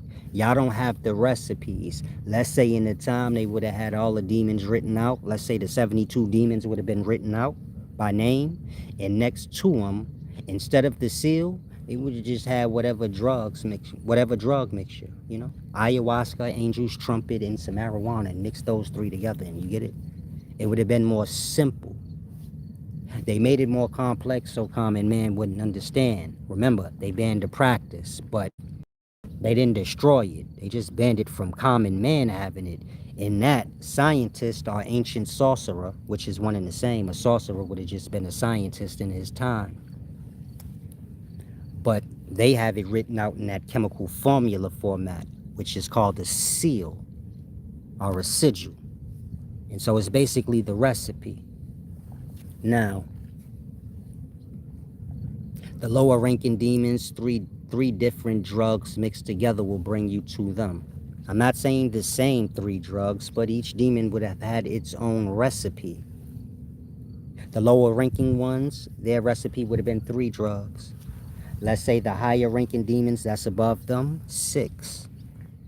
Let's say the demons, your kings and presidents, 9. We speak in 9 different drug mixtures, or 9 different drugs is in the recipe of the substance that you're going to invoke, meaning take. And then you're going to come into the spiritual realm, or sometimes the demonic spirits will come to the space that you're in. This is when people be like bugged out, talking about they see pink elephants and all kind of weird shit, and you like, nigga, you could see me too? And they could see you in weird shit all around them that you can't. And it's like that. The demonic forces can come to the person in their space, or it can bring the person into that space. But it all depends on the spirit or the demon that's being summoned. Everything I'm saying is real. It's all science.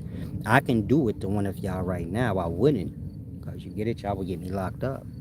I can't say you're not going to get raped. All I can say is the demons is evil. Like children, my nigga.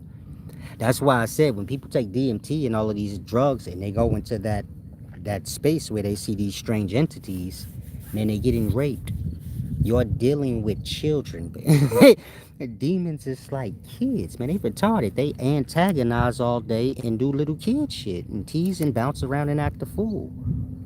The niggas be coming out them states lying to y'all talking about they got this deep knowledge and that. They got raped, blah. They just don't want to tell you. Like, that motherfuckers down there crazy.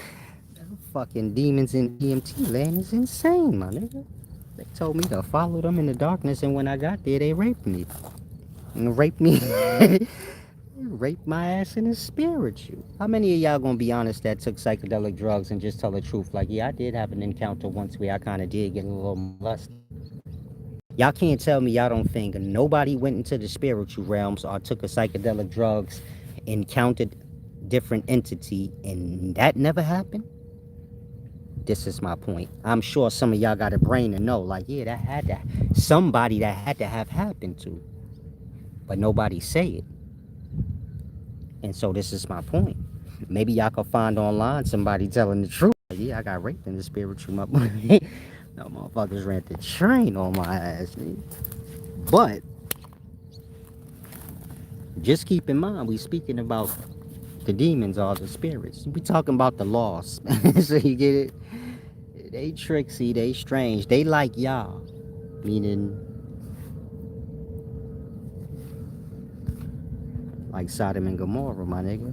If you know that story in the Bible, the angels came to come chop it up with Lot, but all the people of the city wanted to rape them. Like, that's what that story is explaining. They was banging on Lot's door saying, like, give us those two messengers that came to you. Remember, angel is the word for messenger in the past. So just two messengers came, like two people came, messengers to tell Lot, like, get the fuck out of here, because this shit about to be, it's about to get fried. But when they came, the people of the place, they all came to Lot's door. They wanted to rape them. So Lot gave them his daughters and let them rape him.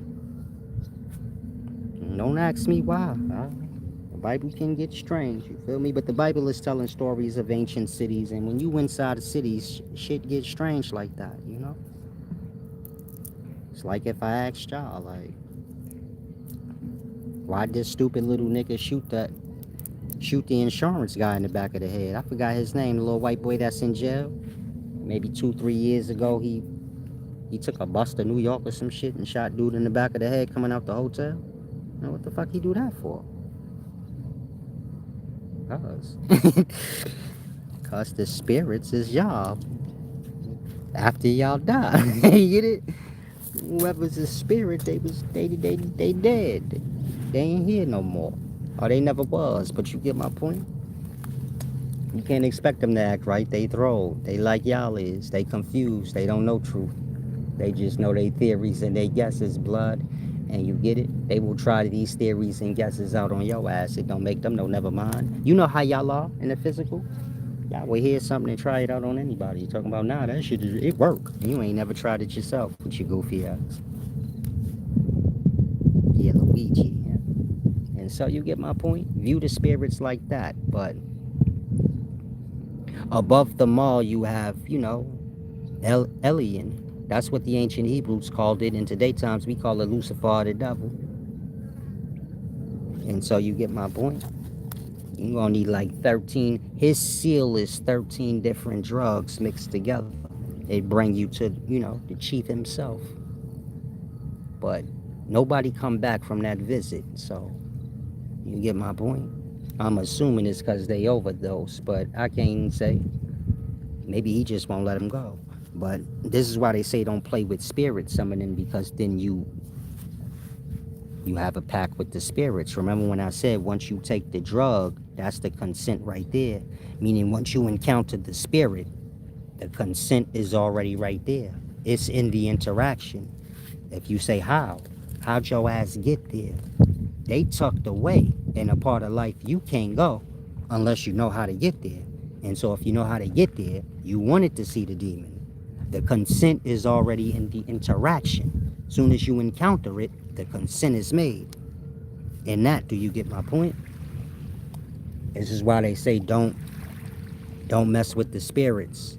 Like summon them. But in order to summon them, you have to know the recipe. So it goes in the same. Don't play with the drugs. It's the same as saying don't fuck with the spirits. And you know, those that do, when they die, they end up in that realm. Usually because they overdose or they're high when they die. Then they become bound to that space. And that's how all the spirits end up here anyway. You get my point? But that's a whole different story. Now,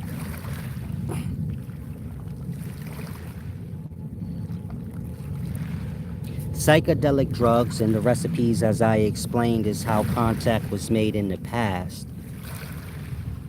And during these interactions, of course, the spirits explained to man how they could summon them or but to use telecommunications. Telecommunications is phone and radio. And if you're familiar with the history of phone and radio wasn't for public use. It was a government thing, and it was used to communicate with the spirits. Meaning the satellites and all, you know, the satellites up in the sky or out in dark space, which is like unconsciousness. It's like a reflection of your unconscious mind. And this is where all the demons exist, in that unconscious space. So they put the satellites and all of that up in the darkness or in the unconscious space. And you get it? The demons basically explain to man, you don't have to take the drugs, as above, so below. Same way you take the drugs and you come into the unconscious space where we exist, the unconscious space is that nighttime sky. You can still catch the connection that way. You just need to put, like, you know, what are those called? Satellites. A means to make a connection. In that, early radio and telephone was used to communicate with the spirits of the dead. Then, of course, man used it, you know, to make money for himself. Meaning, if you can use that device to speak to spirits in a whole different realm, then you can speak to people in a whole different realm too. Meaning, I live in New York, you live in LA, let's say. So you live in a whole different space of time. 3 hours behind, but it's really like 10 years, 30 years behind. This is why LA niggas have Jerry curls, and people in New York wore Jerry curls in the 70s. And niggas in LA wore Jerry curls in the 2000s. Y'all know what I'm talking about. New York niggas wear Chuck Taylors and Converse back in 1960, nigga. But them LA niggas was wearing them shits in 1990. Like, they like 30 years behind, you know, New Yorkers. But they live in a whole different space and time. And when you take a plane to LA from New York, you're time traveling 30 years in the past. If it sounds strange, I don't know why. The sky is a portal. So is the ocean. It's a portal. It's where there is no time. If you lost, you go to the airport or the seaport. Again, an airplane, when it goes into the sky is a portal. It will bring you to another space and time. Otherwise, you tell me how you gonna travel from New York to fucking Los Angeles, nigga, without getting your ass in the ocean or the sky. That part. You have to get in the portal, otherwise you ain't never gonna get there. And so do you get my point? This is just a secret that, you know, common people don't know. Of course, if you want to give back for these deep jewels, please do so. I believe in balance. But like I said, that's like a secret. But it's not like a secret, but it's just one of them things. If you overlook it, then you just overlook it. And this is why you need a compass when you out in the sea, and you need a compass when you're in the air. And this is why airplanes, they know the places they going to by like time, coordinates. If you flying from LA to New York, you don't look because you wouldn't be able to see. You say, go that way, go that way. You can't see no way. You in the sky beyond sight. In that, they use the coordinates. They say, like, Los Angeles is 2 o'clock. And, you know, the grid line thing. Think like your longitude, latitude thing. And every place is in a certain spot. Let's say New York is, I'm just giving you an example. Let's say New York is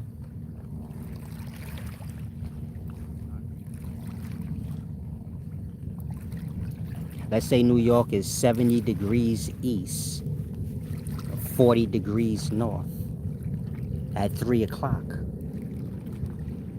You ever hear them explain time in that way, or places in that way when they're flying? They describe it like it's a time on a clock. That's why. Because you're traveling time. Like, again, when you out at sea, there ain't no time. That compass will get the spinning on your ass where you get lost. Same way in the sky, that compass get the spinning, you're gonna be lost. They say, what happened to Amelia Earhart? Nothing. She in a place y'all ain't never heard of.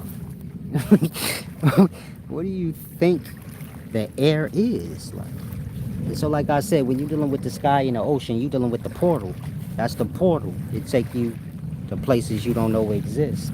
And all the places that we know of now that's connected, they connected from your ancient navigators. But these ain't navigators like y'all view them.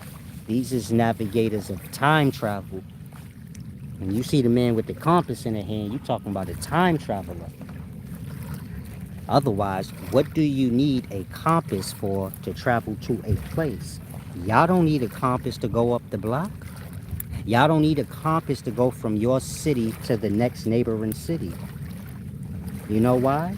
Because you're not traveling in time when you do that. Now, let's say I say, well, let's go to Japan. That shit 3 days ahead of us. It's in a whole different day. Like, think like Monday, Tuesday, Wednesday, Thursday, Friday, Saturday, Sunday. And all the places we know, they in their own day. Like, New York is in a certain day. LA is in a whole nother day. And this makes for a whole nother year. Like, it's 1970 in LA right now. Oh, they 30 years behind New Yorkers. But they not, because we have online. We got magic. And that an LA person could see whatever a New York person see, and now everybody's on the same time. But before that, back in the day, you get it, you a New Yorker, you go down south to Atlanta, these motherfuckers got on slippers and the clothes that you wore 5 years ago. I'm pulling up to Atlanta with a Vanson on and Timberlands. These niggas is wearing like Reeboks, 5411s. This is what we wore in New York in like 1980 or some shit. They still wearing Reeboks when I pulled up down there. I got on Timberlands, Jabot jeans, and a fucking Averex or some shit. And they looking like I'm an alien. And 10 years past from that, a nigga got on a Sherlin and shit, and these niggas is just now wearing Averexes and Jabot jeans. And it's like 2010 and shit. You get it? But as online come to be more in play, then you get it? Lil Boosie have on the same thing Why Silas have on. But in my day when I was growing up, them country niggas that have money and nice cars, but them niggas ain't got no clothes. They don't even know what that is. You go to 2001, I'm killing Lil Boosie every day in dressing. He don't even have access to get anything I wear. He wouldn't even know what I got on. Like, I'd have on a Vans and some shit, and he wouldn't even know what that is. This is back in my day, 2000. When I go to Atlanta, these niggas got on slippers and felines and shit like that. Shit we was wearing in like 1980. But again, as online come, it blur the lines now. I'm not saying it as an insult. I'm saying it so y'all could see like different places is in different time. Y'all go to Tokyo, y'all like 10 years behind, blood. I don't care if you come from New York and you like, nah, depending who's in fashion and technology. Not in Tokyo, nigga. Your ass is a nigga from the past of them. They like blood still walking around with that shit we wearing and shit. You get it? Shit older them. Whatever designers we wearing is older them. They already was wearing that 10 years ago in Tokyo. We 10 years behind them. Just like somebody from Atlanta is 10 years behind somebody from New York. And somebody from LA is 10 years behind them. Like I said, LA dudes was wearing Jerry curls in 1990. But New Yorkers was wearing Jerry curls in the 70s. That shit been went out of style for us. So we used to tease them like these Jerry curl head dudes. Basically to say, man, they stuck in time. They wearing khakis and dress shoes Like it's still 1970 with a Jerry curl. It's 1990 though. He said I went to Japan and they was breakdancing online, champ. Don't miss nothing I say. Everything's on equal playing field now, cause online. But technologically, I'm sure you noticed, like here in Tokyo, the motherfuckers is a little more advanced than us. You get my point? Maybe you ain't up on fashion, so then you get it. You noticed the breakdancing, but you didn't notice like the nigga had on clothes that you never fucking seen. He had on designers. That nigga had on products you never seen yet. You get my point? So like that. And so like I was saying, the demons, they taught man how to communicate with them through telecommunications. That's telephone, radio.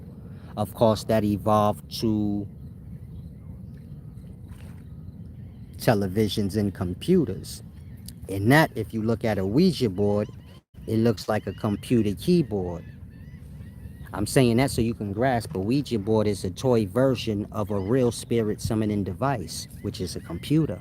It's like I said, telecommunications was used to speak to the spirits. Before computers was released to the public, tell me what the government officials and all these people was using it for then. That part. To speak to the spirits. Speaking to the spirits go back to ancient times and it never stopped. That's where man get all his fake ass knowledge from. The demons, man. And it always been like that. When I say man, I'm not talking about your common person. I'm talking about, those that rule a society and make the trends that we live by and make the things we live by. And so you get it? It went from taking these different drug substances to communicate with the spirits, and that evolved to technology, telecommunications, satellites in the dark night sky. The dark night sky being like your unconscious mind. The constellations in the dark night sky being like the dream places in the unconsciousness. As above, so below. Don't forget, constellations is stars and stars is places. You live in a star. You don't live in Earth. Earth is a part of the star system, the whole solar body. And you live inside the solar body in whatever place you do. But do you get my point? A star is a place. And that when you're looking at the dark night sky, you're looking at the unconscious space and all the places in it. When you go unconscious, well, of course, you get it. You can't see self. And that, as above, so below, or as within, so without, is a reflection of self internally. And so you get my point?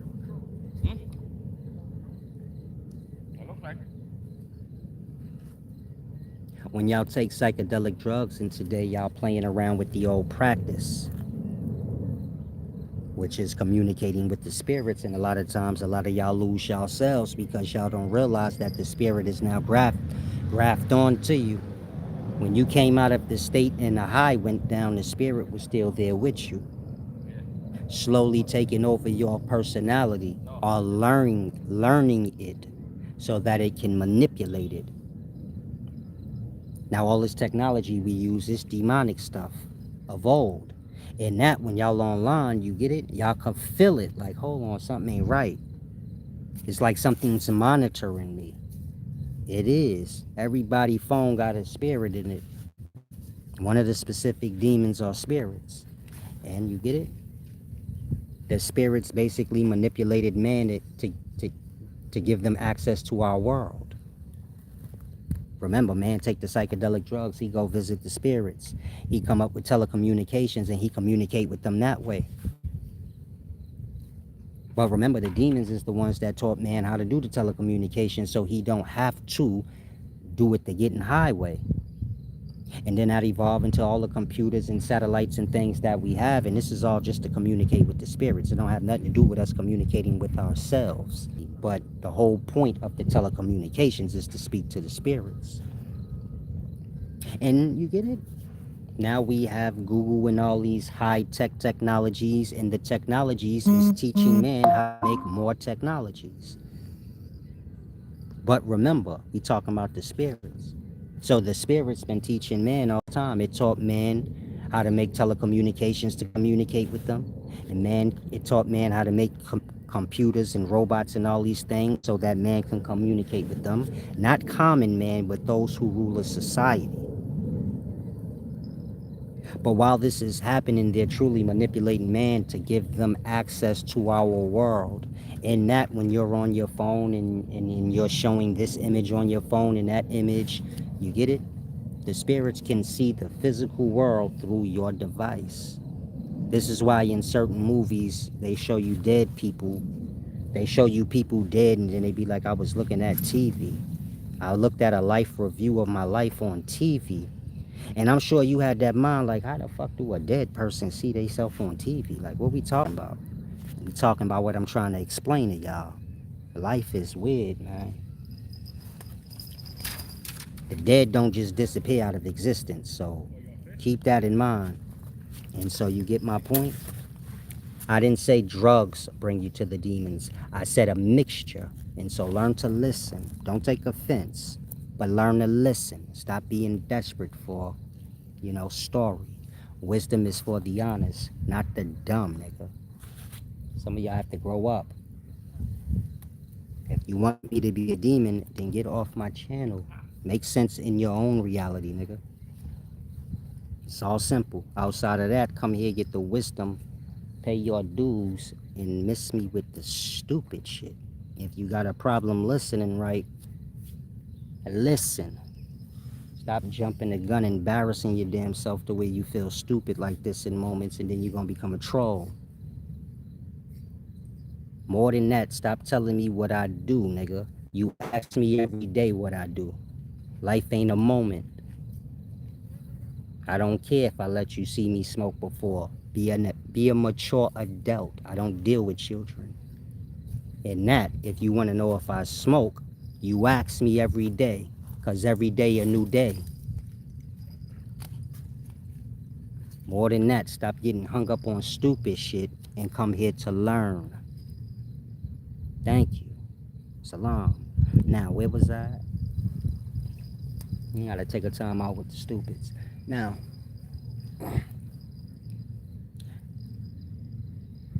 they're teaching man all these technologies that he used to his own advantage. But behind the scenes, you get it? It's just them to have access. And that, when we have our phones and we using our phones, well, you get it? The demons have access to whatever we see. And they learning y'all the same way. In the old times, when the person would take the seal of the drug and go to that realms, and then when they come out of that state, the demon will be grafted to them or, follow them out of it and kind of just linger with them, learning their thoughts and things to figure out how to manipulate them. So it's the same with these devices. And demonic, they have to do with the old practice. But, you get it? It's not for y'all. It's for the rulers of society. We just have like whatever, you get it? We online playing online. Behind the scenes of that, it's the real stuff. Look, this nigga turned into a troll, like I said, see? Retarded. And so, like I said to you before, champ, you ask me if I smoke. You don't get lost like a little kid. And more than that, don't think anything's an excuse for you lacking wisdom. I explain deep wisdom, so I guess you say he smoke weed. That don't take away my wisdom. You still not on my level of wisdom. You still a dumb nigga playing kiddie insult games. But show me you can raise your intelligence in this moment. That part. A lot of y'all like that. You think your stupid talk gonna make you measure up. You don't measure up to wisdom. Say something smart. Let me hear you say something intelligent. That part. Life ain't a game of little kid rules. A lot of y'all like that. You think wisdom is following rules like you were a kid. Nigga told you you can't curse and do this or that. You a grown up. And you think if you follow somebody's rules that make you good. Brain still stuck on child. Wisdom got to do with morals. And more than that, wisdom. And the making sense when you speak. And so you don't gotta come in here seeking flaw. Come here with the proper wisdom. You're not gonna make no point pointing out a flaw that you haven't asked me if I even have. But you flawed in understanding, which is everything. You see my point? You could say, Solace, you smoke weed. And I could say, nigga, you dumb and don't know shit in life and you been here as long as you have. Then what? That part. You still a lesser. And so get the mind together. Don't seek this disdain in people. Have a reason to have one first. In the daytimes, y'all seek problems and then y'all find reasons for it. Meaning y'all jealous haters. So y'all hate on people before you have a reason to, then you be having to double back to find a reason. Hate on people when you have a reason, and then you ain't gotta do all that foolishness. Alright, burnt out brain ass nigga. And my lips is pink. I'm sorry you didn't know that. My dick is bigger than yours too. But that's a whole different story. Keep everything on the up and up. Now, like I said, I'm gonna let this water pass. It's getting a little loud.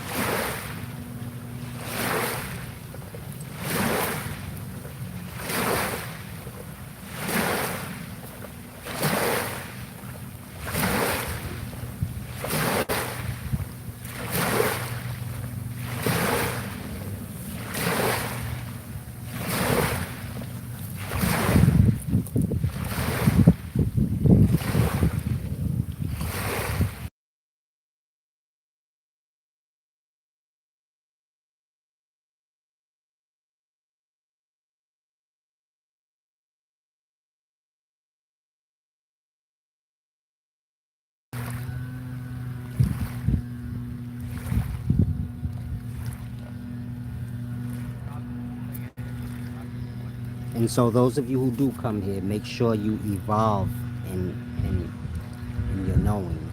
Meaning a lot of y'all are like that. But I get it. I guess it's just normal. Meaning y'all have like rules. But you're grown. But y'all like blurt out rules. Like I have to eat this and I can't curse, and you get it? And you judge people according to these rules that truly only hold merit to a kid. You can't tell no grown up what to eat. And if they could curse or not and all this strange weird stuff. A curse word ain't no different than a regular word. Unless your brain is shallow and you think things got to do with the most shallowest shit on the planet, that's easy for you to grasp. But you have to evolve beyond the rules. Your parents gave you rules because you was a kid. At some point, you have to become matured and have morals and discipline. Discipline to the morals, not the rules. You would say, Solace, you eat steaks. According to your rule system that you live by, eating meat is wrong. But then when I tell you, you ain't got no morals, man. Your ass rude, your etiquette is all fucked up, you think you special. People gotta do shit for you like you something important. Then you say, you see my point? As an adult, you all fucked up because you ain't got no morals and discipline. You got little kid rules that you think gonna speak some volumes for you. It don't. It show the adolescence in the mind. And so don't take offense if you fall into that. Evolve, grow. We all have a brain. Y'all all know rules and morals is two different things. Most people get lost on rules. Meaning, I guess the little kid way is easier.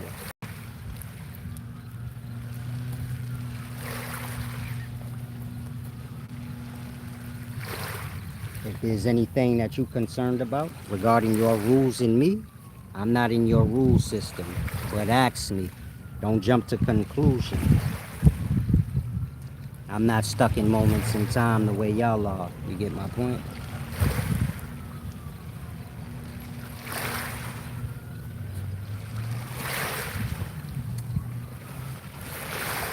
I smoke today, I may not be smoking next week. That's why I said ask. Today ain't yesterday. And yesterday ain't tomorrow. Follow? And so come here to learn. Stop coming here with a competitive mind, seeking to compete in anything you think you better at. You're not better than me at nothing. That's not ego. Anybody could challenge you. Whatever you think you're good at, come challenge me in it unless if you're better than me at it.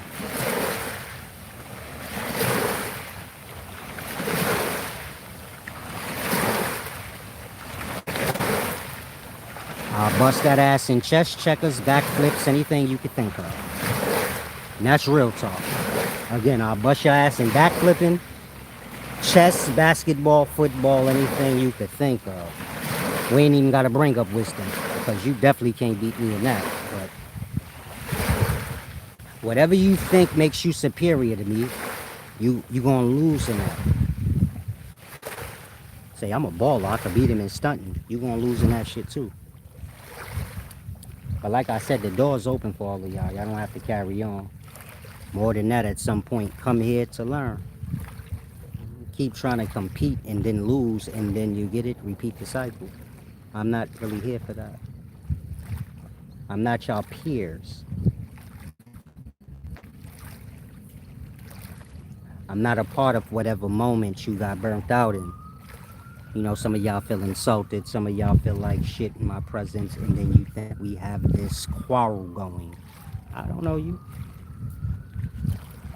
And I damn sure don't want to know you like that. You get my point? I don't be dealing with lessers. You gotta have your own glories and your own talents you can stand on. You get my point? And so come here and apply the wisdom to self. Apply the practices that I give y'all to self. Stop coming here repeating the same cycles like you doing something to me because you stuck on stupid. That's all it becomes. Like,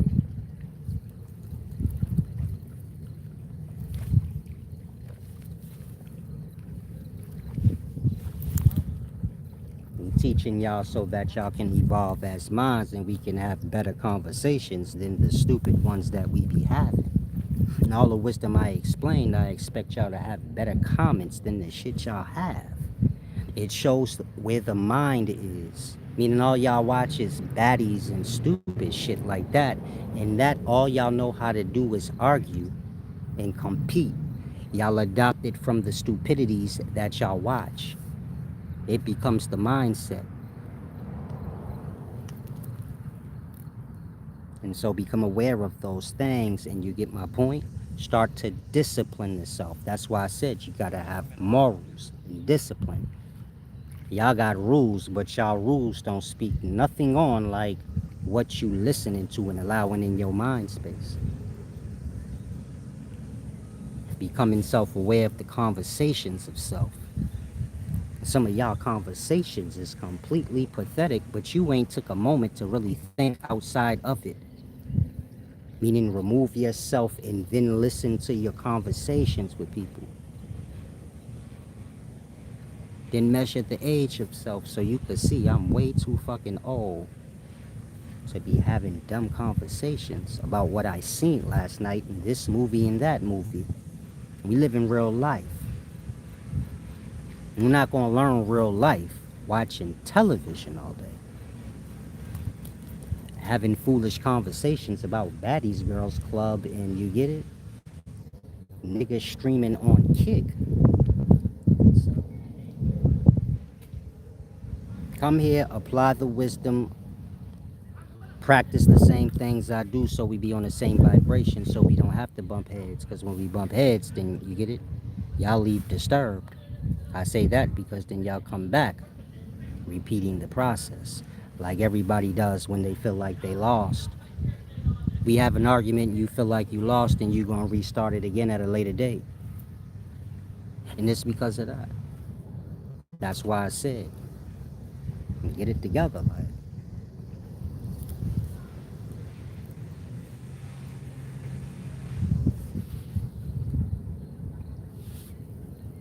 you're not going to learn anything. I'm not sure why y'all don't realize that. I said this 8 years ago. Till you practicing the things I told you, you know, the morals, balancing on and all these things, you're not going to learn nothing. The mind got to be vibrating on, you get it? The positive sides of things. Not what you say is positive, but what's positive. And positive is always fair and balanced. And until you get that in your mind, you ain't gonna learn nothing, because everything that's taught concerning wisdom is a balance. It's not this side or that side, and this side is good and that side is bad, and don't do this and don't do that. It's all balance. But you're not never gonna get that because your mind is unfair. It's biased to whatever you want it to be biased to.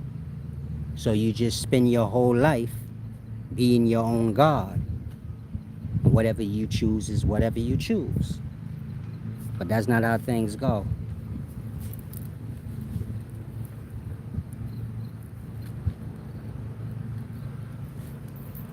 This is why y'all minds is not reflections of mine, but it's reflections of dumb shit. It's because of that. Don't take offense to what I'm saying. It's just real talk. It's like I said, I'm not y'all peer. And that you be coming here, I'm speaking like this, you taking offense, I'm your damn parent age. Why would you think I need to talk to you any kind of way? That's why I say a lot of y'all ego, when I say ego, we speaking of pride. Y'all pride get beyond y'all where you lose sight. I'm not your wage, I'm not your buddy. I'm telling you what your parents should have told you. Your parents should have cursed you out a few times before you even got to this point. But you get my point? Come here to learn. When I say come to learn, practice what's said. If you have anything in you where you feel like I ain't gotta listen to this or that he say, then come back when you don't got ego, where you think you could just do whatever you want and that's fair and that's cool. It's not. More than that, it ain't helping you none. Most of y'all emotional state and how unstable it is dependent on how unfair your brain is. The mind and the emotional state is one. If you emotionally A-rying all over the place emotionally, it's because your perspective is unfair. Now apply what I just said to self for those of y'all that may be bitter about this or that. Are you not bitter because of your perspective? Meaning you have a point of view, and according to your point of view, you're right. In that, you're bitter at whoever you are. Now let's change your perspective. And maybe let's say they're right, and you can get that. Would you still be bitter? No. In that, when you become wise, you get a brain to realize anytime I feel myself having emotional problems, you know, y'all be talking to yourselves, and I could tell from how y'all be like overly writing when y'all comment on my posts that you already going through certain shit in your mind. You already having whole wars with yourself in your mind. That's from what I just said. The more unfair you are in life, whenever it's suitable for you to be, the more you gonna see your emotional state get like that. I'm always fair. So you get it? I don't ever have that baggage or that backup where I feel like, you know, my emotional or I'm bothered about something. There's nothing to be bothered about. It's just the present moment. If you're fair, then there is no resentments, there's no quarrels, there's no nothing. There's just positive flow. Make sure y'all listening to what I'm saying. It's have to do with y'all lives. If you got quarrels and you emotionally unstable, it all have to do with what I'm saying. I know it sounds so simple where you probably like, nah, it can't be that. It is that. Change your perspective and see if you still have the same problems. Whatever perspective you have of me, change it to what's real. Be honest with self about your biasnesses and all these other things that you bring to the table, and look at everything from a real whole perspective. And then you tell me if you still got like resentment towards me or anything. You're not. You only have it because you're unfair in your perspective. And that unfairness creates the disdain you feel. Meaning if you're unfair to somebody, then they're gonna do you horrible. They're gonna do you awful. It's just common nature. And this is how a lot of women become bitter like that. If you're a woman and you bitter right now, to the point where you quick to say, I ain't bitter, you bitter. And that's all right. Everybody can get bitter. It's about what you're gonna do after that. And so this is why a lot of women become bitter. They have a selfish or unfair mindset. It serves them. It creates all the emotional disturbances that they have. It ruins all the relationships they complain about that they had. It's all the mind. If the mind is unstable, everything gonna be unstable. The emotional state, the relationships, so on and so forth. And that, you get my point? This is where that ego work come in. And that y'all can see how easy and hard it is. It's easy to get pride, but it's hard to put it to the side after that. And you get my point? From there, you just make it grow and grow and grow and grow until you can't control it. And so when I say be fair and honest and all of that, these is all rules for the self. To keep the self mentally and emotionally stable. Otherwise, once you let the mind get imbalanced, it's all gonna trickle down the same. It's like I said, man is biased to what he familiar with.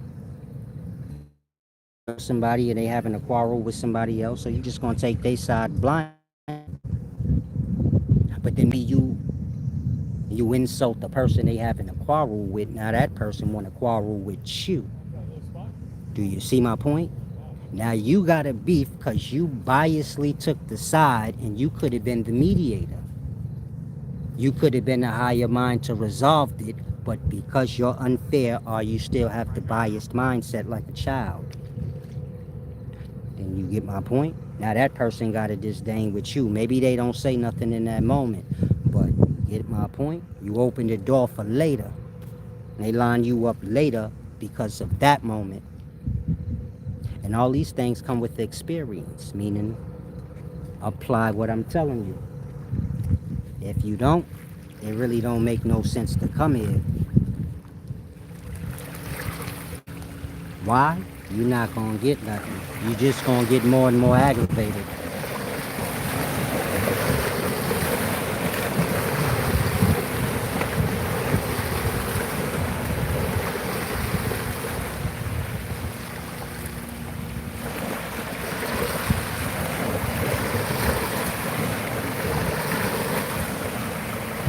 If you come before the good while you still influenced by the bad, you're gonna take offense to the things the good is talking about and doing in your presence, because your mind is vibrating on the opposite. And that it don't make no sense to come before the good until you clean self off. So it's the same with wisdom. Y'all keep coming to receive wisdom from me dirty, measuring up to everything that I'm explaining. Then you start to take offense. You start to overlook. I don't know you. I don't know your past traumas, your past experiences that created trigger words for you and things of that nature. But y'all start commenting and communicating with me like we buddies and I know you, overlooking that you're embarrassing yourself, that man don't know you. When you jumping out the window like that, you showing that you got all the issues within that he talking about. And so you get my point? It starts with the mind being fair. And you get the emotional state back balanced out. From there, don't fuck it up again by trying to be unfair or selfish in your perspective. Because all you're going to do is bring yourself back to that place. You can't be unfair with people. You're just going to open up the door for your ass to not get whatever you're trying to be unfair about. More than that, they may do something to you in return. Now you feel twice, like, you get it? It's like trying to scam somebody and they wind up scamming you. Now you feel twice insulted because you like, my scam didn't work, and worse than that, I lost. Just move fair. Just move in the balance. Dream Lavish said, I ain't never going past weed and alcohol. You shouldn't even start on weed and alcohol. But you get my point? You learn as you go. Alcohol definitely ain't something you want to be playing with. But, you know, everybody fall into what they do. It's all depending on the environment you hang out in. But definitely have boundaries for yourself. If that's the boundaries you want to keep, where you ain't going past weed and alcohol, that should keep you from going to heavier drugs like cocaine and all that strange stuff.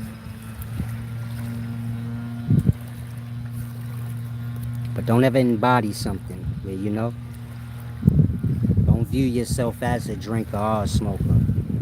View yourself like you do before you become addicted to things. Before you was addicted to drinking, if somebody asked you, do you drink? You'd have said no. I'm not a drinker, but I'll drink with you, but I ain't a drinker. Because in your mind, you get it? If you don't drink every day, it ain't a part of you. It's just something you do once in a blue. You become addicted. You'll know when you addicted when you acknowledge yourself as the thing. When you hear somebody say, I'm a smoker, they addicted. They've embodied it into their person. They identify as the thing now. But before they became addicted, they didn't identify as a smoker. They would have said, no, I smoke ever so often, but I ain't a smoker really. I'm a fake smoker, I guess. Same way when you first start drinking, you view yourself as a fake drinker. You don't really drink like that. You're just having fun for the moment. And that if somebody asks you, you a drinker? You be like, no, not really, but I drink. You want to get the mind back there to where you don't see yourself as the thing. And you get it? Your addiction is connected to that. These are just little jewels. Apply them to self. Grow as people. Stop coming here looking for flaw. Flaw ain't gonna justify you or your works. More than that, I don't know none of y'all. Y'all have no relationship with me. So, get it together.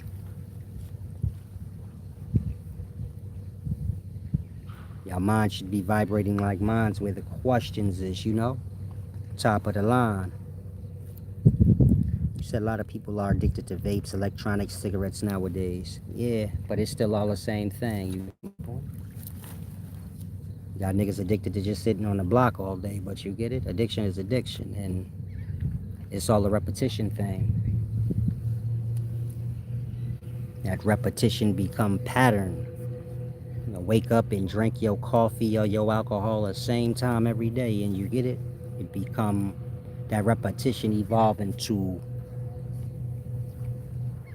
program, like, you get it? And so we just evolving into technology. So cigarettes are technology now.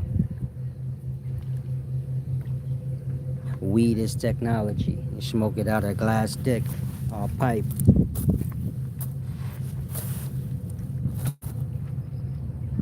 But it's about cleansing itself. So whatever you lost on, you need to have like an end in your mind. You need to vision yourself at a certain age, you know, rid of whatever you attach to. It shouldn't be in your mind just open space in regards to that matter. Let's say you're a drinker. It should be a date in your mind where you like, I ain't gonna be drinking past this fucking age. I don't care. It shouldn't just be open space where you like, I drink and I don't have no clue when I'm gonna quit, and I ain't never think about that. And that, you get my point? bring some more than discipline to the mind. But the mind got to be balanced out. A lot of y'all have made yourselves emotionally distraught. And so it's going to start with you balancing the mind out. If any of y'all need a one-on-one on that, email me at upscaleknowledge@gmail.com, or just go purchase a one-on-one, and then you get my point. Start working towards cleaning out, your emotional state by getting the mind in order. Y'all mind frustrates y'all. Not even the mind, the perspective that the mind hold. That's on anything though. We walking down the street, somebody bump you, it's how you choose to perceive it. You could take offense, you could take it as an accident, but however you choose to perceive it, so you get it, the emotional reaction is going to follow.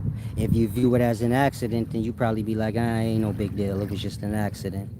But let's say you choose to take the bump as personal, then you're going to get a little disdain emotionally. You see how that works? It's all on the perspective. However you choose to see things, so you create the reality. This is why you have to see all encounters positively. If they ain't positive, it's just a misunderstanding. And once you go into personals, you get my point? Well, you're going into personals now in regards to self. And so it's going to get personal for you. And that, grasp what I just said. These things is important. And so I expect, let's say I got 1,000 of y'all that follow. Let's say I got 500 of y'all that follow, and you always in these lives. I'm expecting to hear from you sometime this week where you getting a one-on-one concerning what I just said. Just on a real level. A lot of y'all should have been had a one-on-one on certain things concerning yourself. You can't just sit around listening to me break down scholarship and thinking that's going to do something for you as a person. You still your own individual with your own experiences and your own traumas and things that you're suffering with. And so you should have been got a one-on-one or been seeking me out for help regarding, like, your emotional state and how you carrying on. That way you can come here, learn, and you get my point. Get to that place of peace in your life. You can have all the money in the world or be as broke as you want in this world. It ain't gonna change nothing I said. Meaning some of y'all poor, some of y'all rich, but it wouldn't matter because y'all all the same in what I said. Y'all all struggling emotionally, and y'all all struggling in regards to the mind being fair and balanced. In that, it wouldn't matter if you rich or poor. You still got that same problem. And so you get my point? You gotta get to that. Otherwise, your flaws become an abuse to whoever you're dealing with. You come in here every day to give wisdom with disdain in your mind, causing you to be unfair. It's abuse. So then you get that abuse back. But I'm wiser than y'all, and you get my point? Y'all more dependent on me than I am on y'all, so then y'all become more disturbed.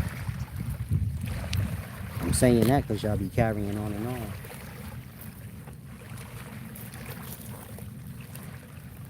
And please don't throw yourself off and call this a rambling. You know how this new generation is. They use words out of context. They don't even know what it means. This is what you need. And everything else in this video had to do with scholarship or young Pharaoh situation, which ain't that fucking important unless you get it. You suffering of whatever young Pharaoh is. But this part is what all y'all need. And so, if you know in your heart, yeah, I'm a little bitter about this thing or that thing. I'm not talking about me. Y'all have your own lives, and y'all have bitternesses in your own lives, and then shit off on whoever you encounter. They just may have to say something you don't want to hear. I'm speaking like that. If you know you backed up emotionally, or you get it, I already told you why. It's because the mind is in fear. But get a one-on-one. And come to get that one-on-one, honest in heart. Just put whatever's bothering you on the table in regards to your life so you can get past it. I'm here for the wisdom and to help y'all get along. I'm not here to be playing with y'all all day. This is not babysitting class. I'm past that age. If you know you're struggling with something, get the assistance. If you say I'm broke, Silas, and I ain't got no money, get the assistance.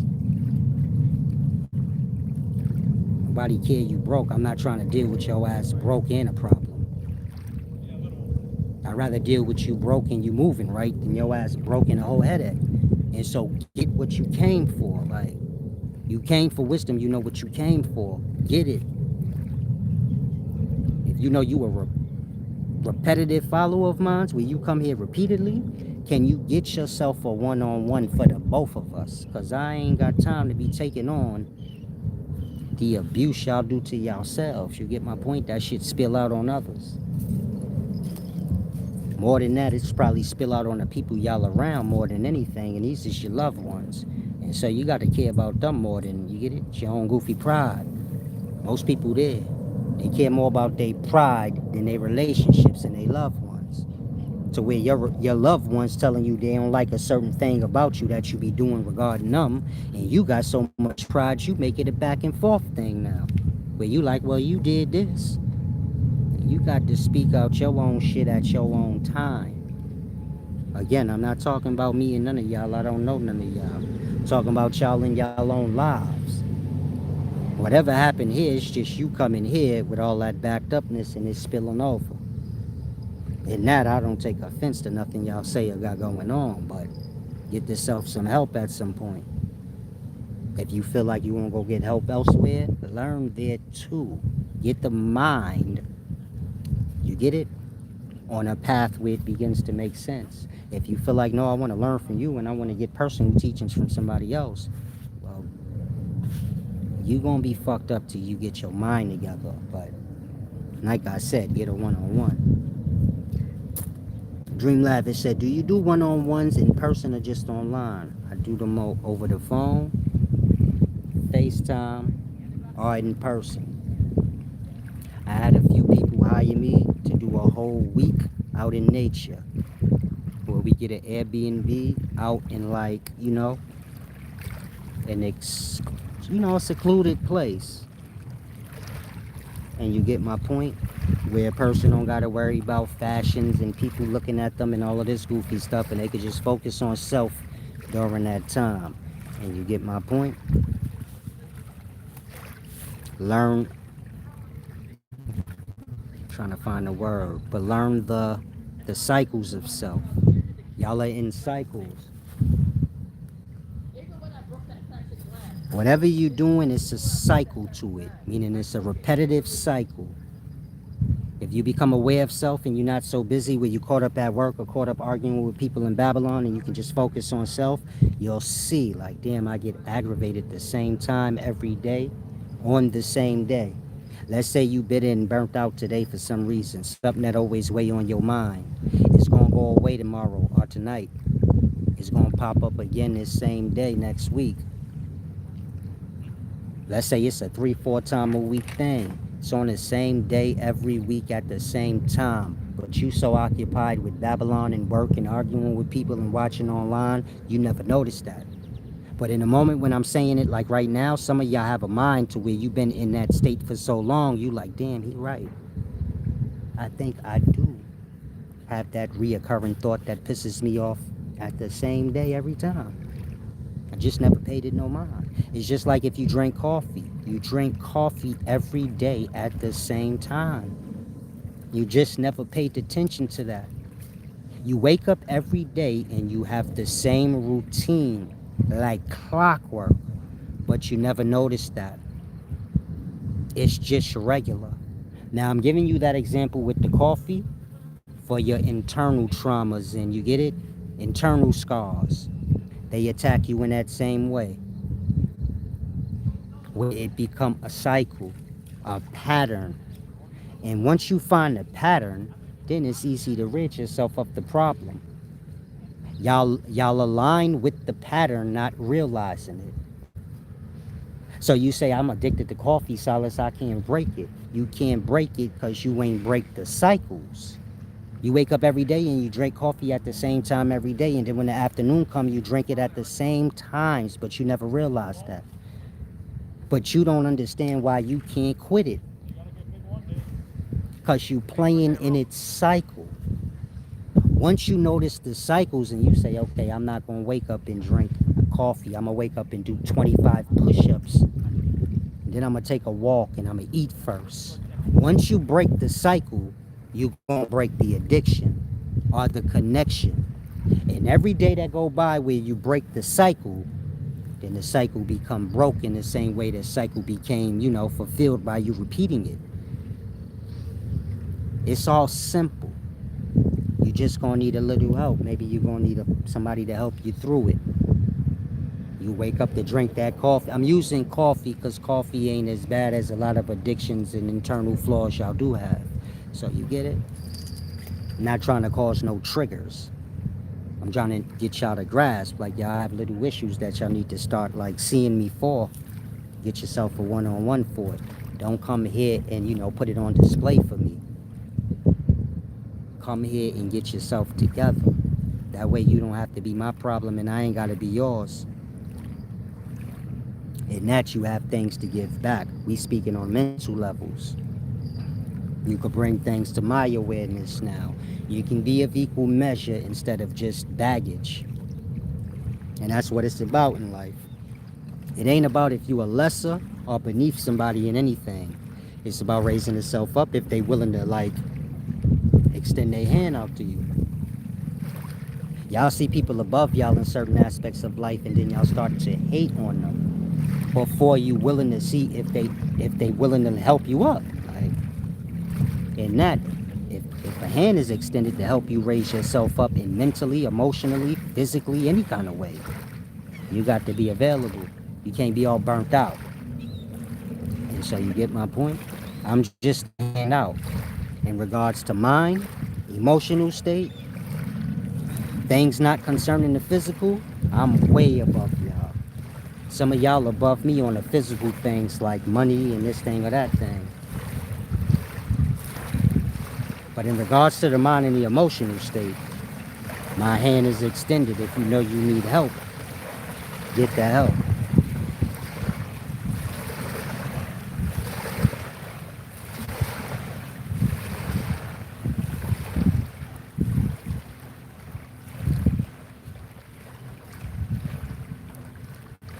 Romeo said, should we track our cycles every 7 days repeatedly or daily and just don't recognize the patterns? Should we track our cycles every 7 days repeatedly or daily and just start? There is no 7 days, there's just 1 day. And whatever you do the 1 day, you're going to do the next day. That's what I was just explaining. And that, do you get my point? Just pay attention to your cycles of today. You know whatever you trouble with. Whatever you trouble with, become aware of how it antagonizes you and when it does. Whether we speaking of an addiction or whether we speaking of you just have this emotional trauma that just reemerges in your mind. It starts to fuck up your day. And be arguing and having whole battles with yourself. Whatever the case may be, if you can remove yourself from self, this is where the pride and the ego kick in. Keep y'all bound. But if you can remove yourself and just say, let me just focus on, like, my patterns, then you will see it in the day. If you're struggling with coffee, you could just take today out to overlook the patterns. And you'll see yourself, oh yeah, I did drink the same way I did yesterday. And I'm going to do the same shit tomorrow if I don't do something about it today. And that, when you wake up tomorrow, interfere with the cycle. That's all you have to do. Is throw a loop in the matrix. That's the cycle. Don't be on time and you'll be fired. Right? Look at it like that. You say, Silas, I'm addicted to drinking. Stop showing up on time for drinking. You're going to get fired from it. Same way you got pride and ego. These things that antagonize y'all mentally and spiritually, they have pride too. That alcohol you drink got hella pride, blood. And if you miss your sip, that shit get aggravated, start weighing on your mind even more. Right? Again, you get the thought, I need to have a drink. Don't drink. And tell me if the drink don't get a little insulted. And start weighing on you heavier than it was. Where you like, damn, I really want to drink now. Like that. But the more you do that, well, you get it. The more the addiction of the drink say, I'm going on my way. This motherfucker right here ain't, you get it? Ain't trying to be on time and shit no more. It's like any job. You gotta view your flaws and your problems as jobs that you work, cause that's what it be. The crackhead is at work, man, working to get that crack. You get my point? And y'all be working hard to be aggravated and frustrated. And so you get my point? Well, don't show up. Change the cycle. Change the time, like. And then you'll see, like, oh yeah,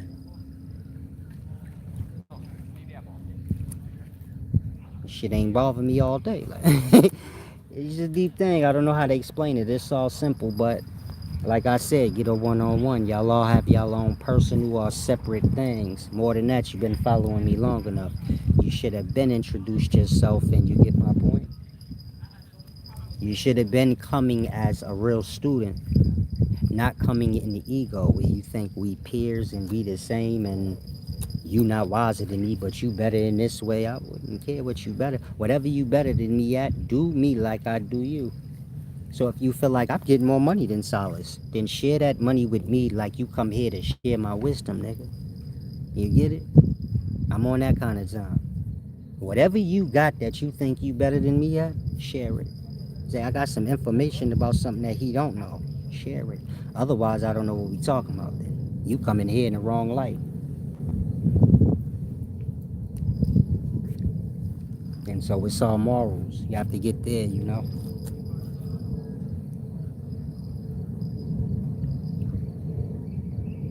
Outside of that, sinning against me ain't never gonna be good for you. You got hella people that try to troll me and do all kind of things, and you get my point? That's why you see the trolling kind of go down over the years where people kind of stop, and some of y'all may be wondering like, why niggas ain't like coming in there trolling and acting stupid as often as before? Because they suffered after that shit. And they became aware, oh shit, I don't know who this nigga is, but my life short damn near is fucked up like he said it would be if I keep fucking with him. And it ain't got nothing to do with me as somebody being special. I'm just fair and honest in my ways. I don't have no ill intentions. And that I'm righteous. And that when you do what you do against righteousness, it's gonna always be what it be. And so this is where self-awareness and things like that come into play.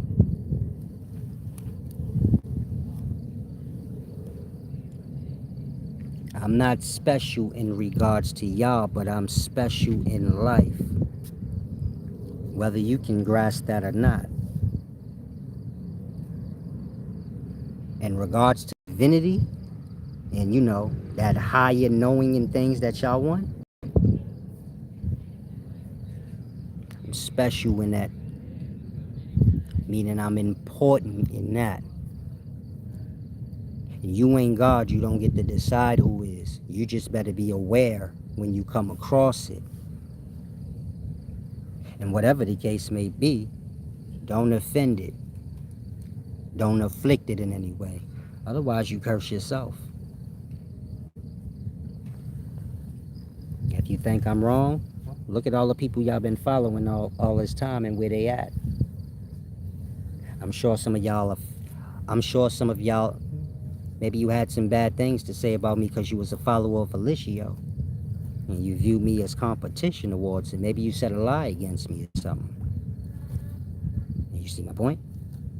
They get in jail forever now. And all the people that followed them, they just finished. Like, they all fucked up. But how'd that happen so fast like that? I've been teaching for 10 years. All of this shit happened before 10-year mark even came. That part. I'm a special thing in life.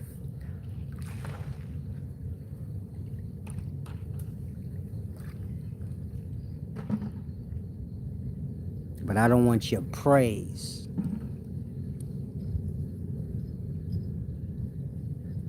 I don't want your I don't want you to idle me.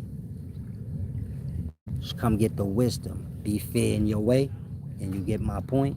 I can't save you from yourself, and you can't save me from myself. Fair enough? I can't be God for you, because I can't save you from your own self. And nobody can. I can tell you everything you need to know concerning yourself so you be better, but you don't have to listen. And so I can't save you from you. It's like I told my daughter and my son, I can't save you from your mama or yourself. Anybody fucking with you in life, I could come do whatever you need me to do, but I can't save you from you. Meaning if you fucking your own self over, I can't save you from that. If your mama fucking you over and you attached to your mama, I can't save you from that. And so a lot of y'all like that. I can't save you from your own self. I can just be all of the example that I can be. And the example that I am got to do with moral values. I'm not your role model. I'm your moral guide. It's a difference. And that you say, solid smoke. I ain't your role model. I'm your moral guide. My smoking don't disturb you in any way. It don't do nothing to nobody. It don't even do nothing to me. My mind's sharp. Ain't nothing wrong with my mind. You don't see me walking around here looking all dusty. Drugs done took hold of me, right? And that, do you get my point? I'm not here to be a role model. I'm here to be your moral guide and be an example of what somebody with morals is. You don't ever see me gossiping about nobody and throwing people under the bus to make myself look better and all of this dumb shit that y'all fall into. You don't see me lying against nobody because I'm aggravated in the moment. You don't see me carrying on after a moment. Whatever happened in the moment, let it go. If you re-bring it up, then you get it. I'm an example of that. You don't gotta sell yourself short. You don't gotta do nothing to be of equal measure to nobody. I got more than Pharaoh. Money-wise, looking-wise, in any way you could think of. I ain't sell myself out half as much as none of these teachers. Keep that in mind. You didn't see me going with the trends and doing this and that to try to give myself an edge or none of that. But I've been flyer than these niggas and all of that all this time. You just want to overlook that. And I pull out stacks of money out my pocket randomly at any moment.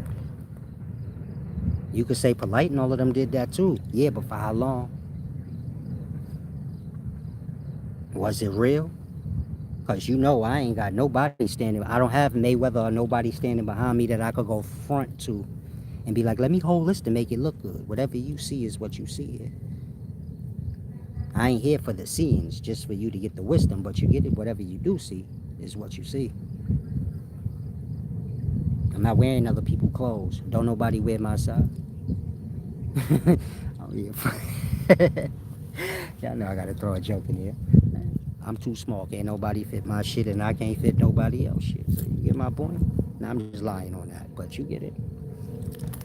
I ain't that small, but I'm making a point. You don't gotta sell yourself out to still have splendor and be of equal merit. You're gonna see people all around you selling themselves out, going with this thing and that thing against their morals and all of that, to not even get nothing for it, to still be what they was to begin with. It's like a lotto. Selling out and going against your morals is still a lotto like anything else. And you ain't definite to get whatever you selling your morals out for. And that was the point.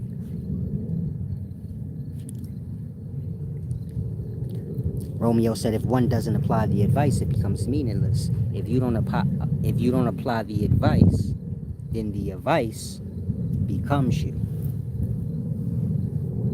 Or whatever you was being advised to gets you. It ain't as simple as, well, if I don't listen, then it's meaningless. If you don't listen, you're going to get bit by whatever you was being advised about.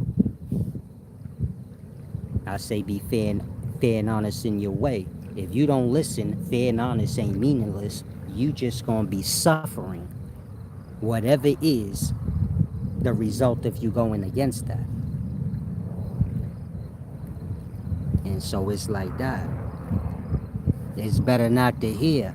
Once you hear the truth and you go against it, or you blow it off, you completely sinned against yourself. The mind and the emotional state is going to get tangled up after that. You don't have to question it. It's going to happen every time. You could test it right now if you want. Next truth you hear, something that you hear that you like, I don't care about that truth. Go against it. Make it clear out into the world that you against it, like how y'all be doing. And then see if you don't suffer right after that. And many of y'all already did that. You came here going against whatever I was saying for no good reason. And your ass ain't nowhere to be found now. You somewhere hiding, suffering, going through whatever you're going through. And I wasn't ever against you. I'm saying that because if you sitting off on the side, suffering now in silence, and you feel like, damn, I went against Silas, and this is how that happened, you could have just came and got yourself fixed. I ain't got no problem with you. I don't know you. I don't know your sufferings, and I wasn't never in either. It's advice. You don't take it, you don't take it. If you get afflicted after that, I'm not a kid. I'm not into the I told you so's. Is you coming to get fixed or you not? If you not, then go on your way. In regards to I told you so's, I don't do that. I got better shit to do. Once I told you, I told you. I don't need to tell you I told you so, because I knew it was right when I told you.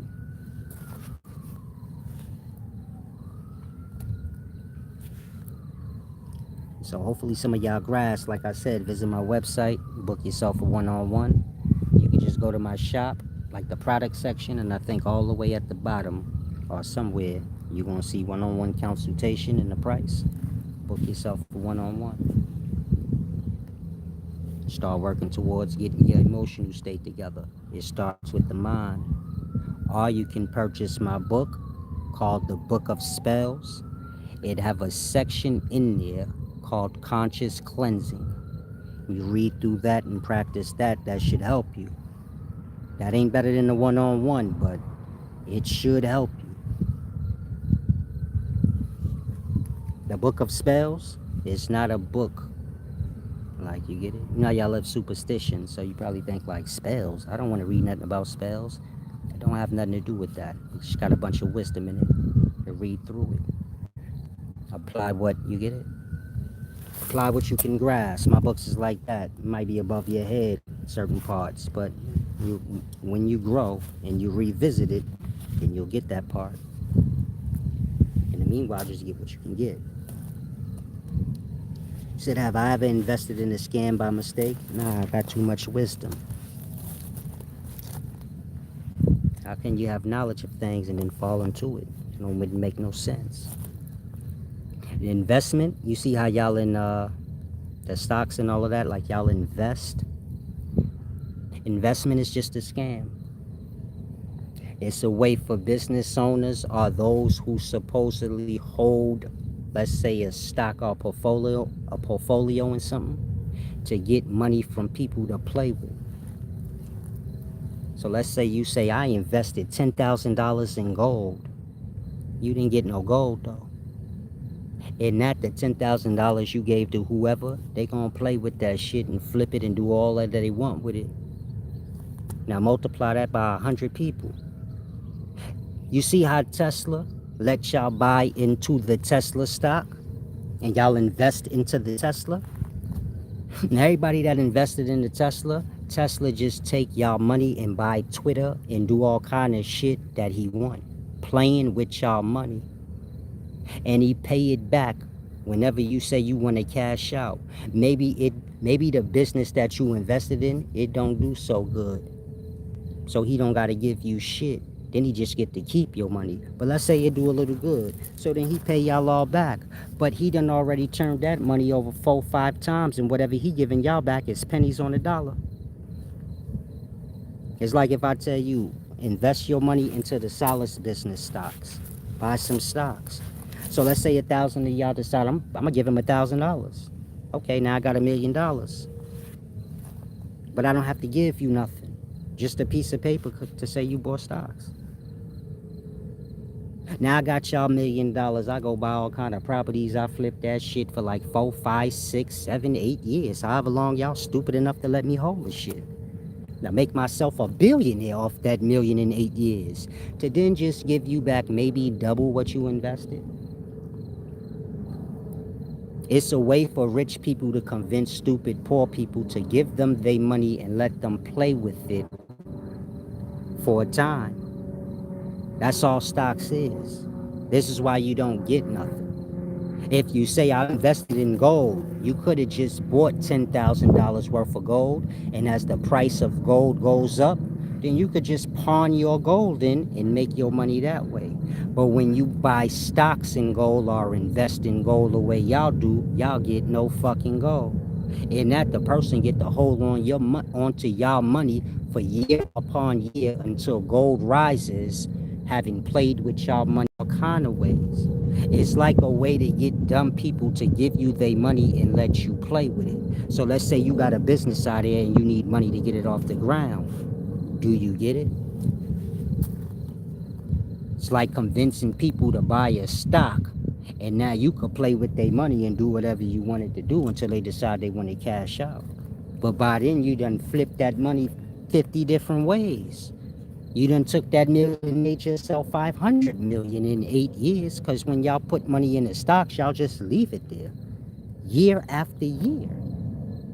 Never thinking itself, oh shit, this nigga just playing with our money, making himself richer and richer. And he may come back and say the stock crashed and we lose our money. That's what happens when the person just fuck up the money. Then they be like, the stock crashed. See how it is? It's a scam for the desperate. And so, hopefully y'all grasp. More than that, hopefully some of y'all got a brain, because y'all here petty scamming. You could have did that while you sitting here freely promoting for people to buy stocks. Your stupid ass should have had them buying stocks from you, dumb asshole. Ain't like you had to give them nothing. You could have said, I got a portfolio of gold. Who want to invest in this gold stock I got? Man, this shit going up, big baby. It's all just bullshit talk. And you get a whole bunch of people online to buy stocks from you. They just gonna leave it there with you. Now you got about $200,000, $300,000, $400,000. Flip it. Go do whatever business you wanted to start or whatever you wanted to do. And when they come for their money, just say the stock crashed. Ain't like it's real anyway. That part. Again, how many of y'all invested in gold? Did you get any gold? You invested $30,000 in the gold, but did you get $30,000 worth of gold? No, you got a piece of paper. That means whoever you gave the money to, they got your $30,000 to play with for however long you plan on leaving it there. And that they could turn that 30,000 over into 60 in just a month. But they ain't got to give you 60 grand for that 30. They could just cash you out with $32,000. Only giving you $2,000. After a month, they say the stock only rose that much. But they already got what they wanted out of you. Meaning they turned your 30 into 60. They walked away with 28,000 for themselves and just gave you a little 2 grand and gave you your money back. But it don't matter, because you're going to invest it right back like a dummy. Then they going to take that shit and whoever else you convinced to invest in them, and now they got more to play with. And it's just a rich man's hustling scheme. Y'all too broke to understand anything, and y'all think I'm broke like y'all. Y'all don't get I'm out of all of that. I'm on the wisdom, man. There ain't nothing more than that. That's not to say I'm broke or anything, but that's just to say you get my point. The shit y'all lost into and trying to make points off of ain't even nothing. It's broke nigga shit. You gotta get to a place where you good financially, or you just don't care no more, to where you can focus on things beyond that little kid shit. Because that's just little kid shit.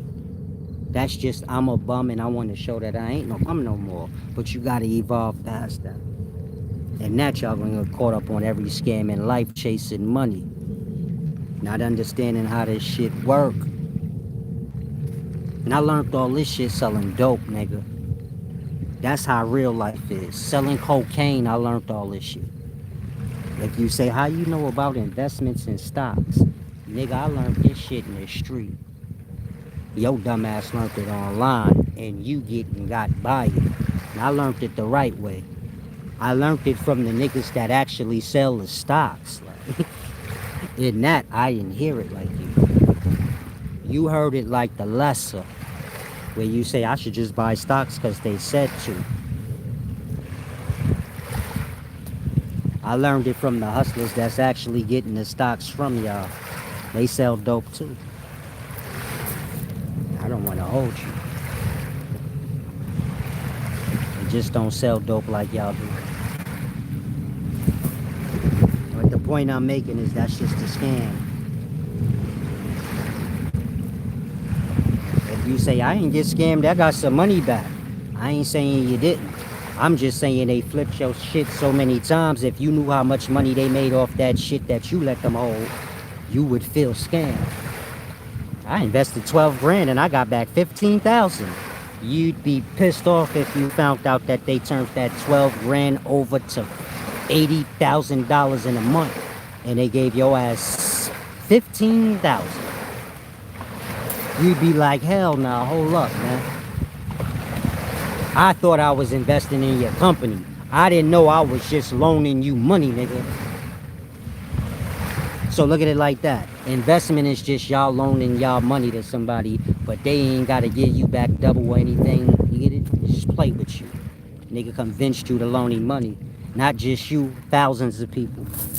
And that's all investments is. Convincing niggas to loan you money, but not calling it a loan so you don't look like a bum and shit like that. And call it investment. Invest in me. Why do I even got to say that? Ain't that what the word mean? Fuck, if you investing in somebody, you loaning them money. Somehow y'all let all these things go over y'all head. I don't get it. But hopefully this video helps some of y'all, grow. It's been 3 hours. I have to depart.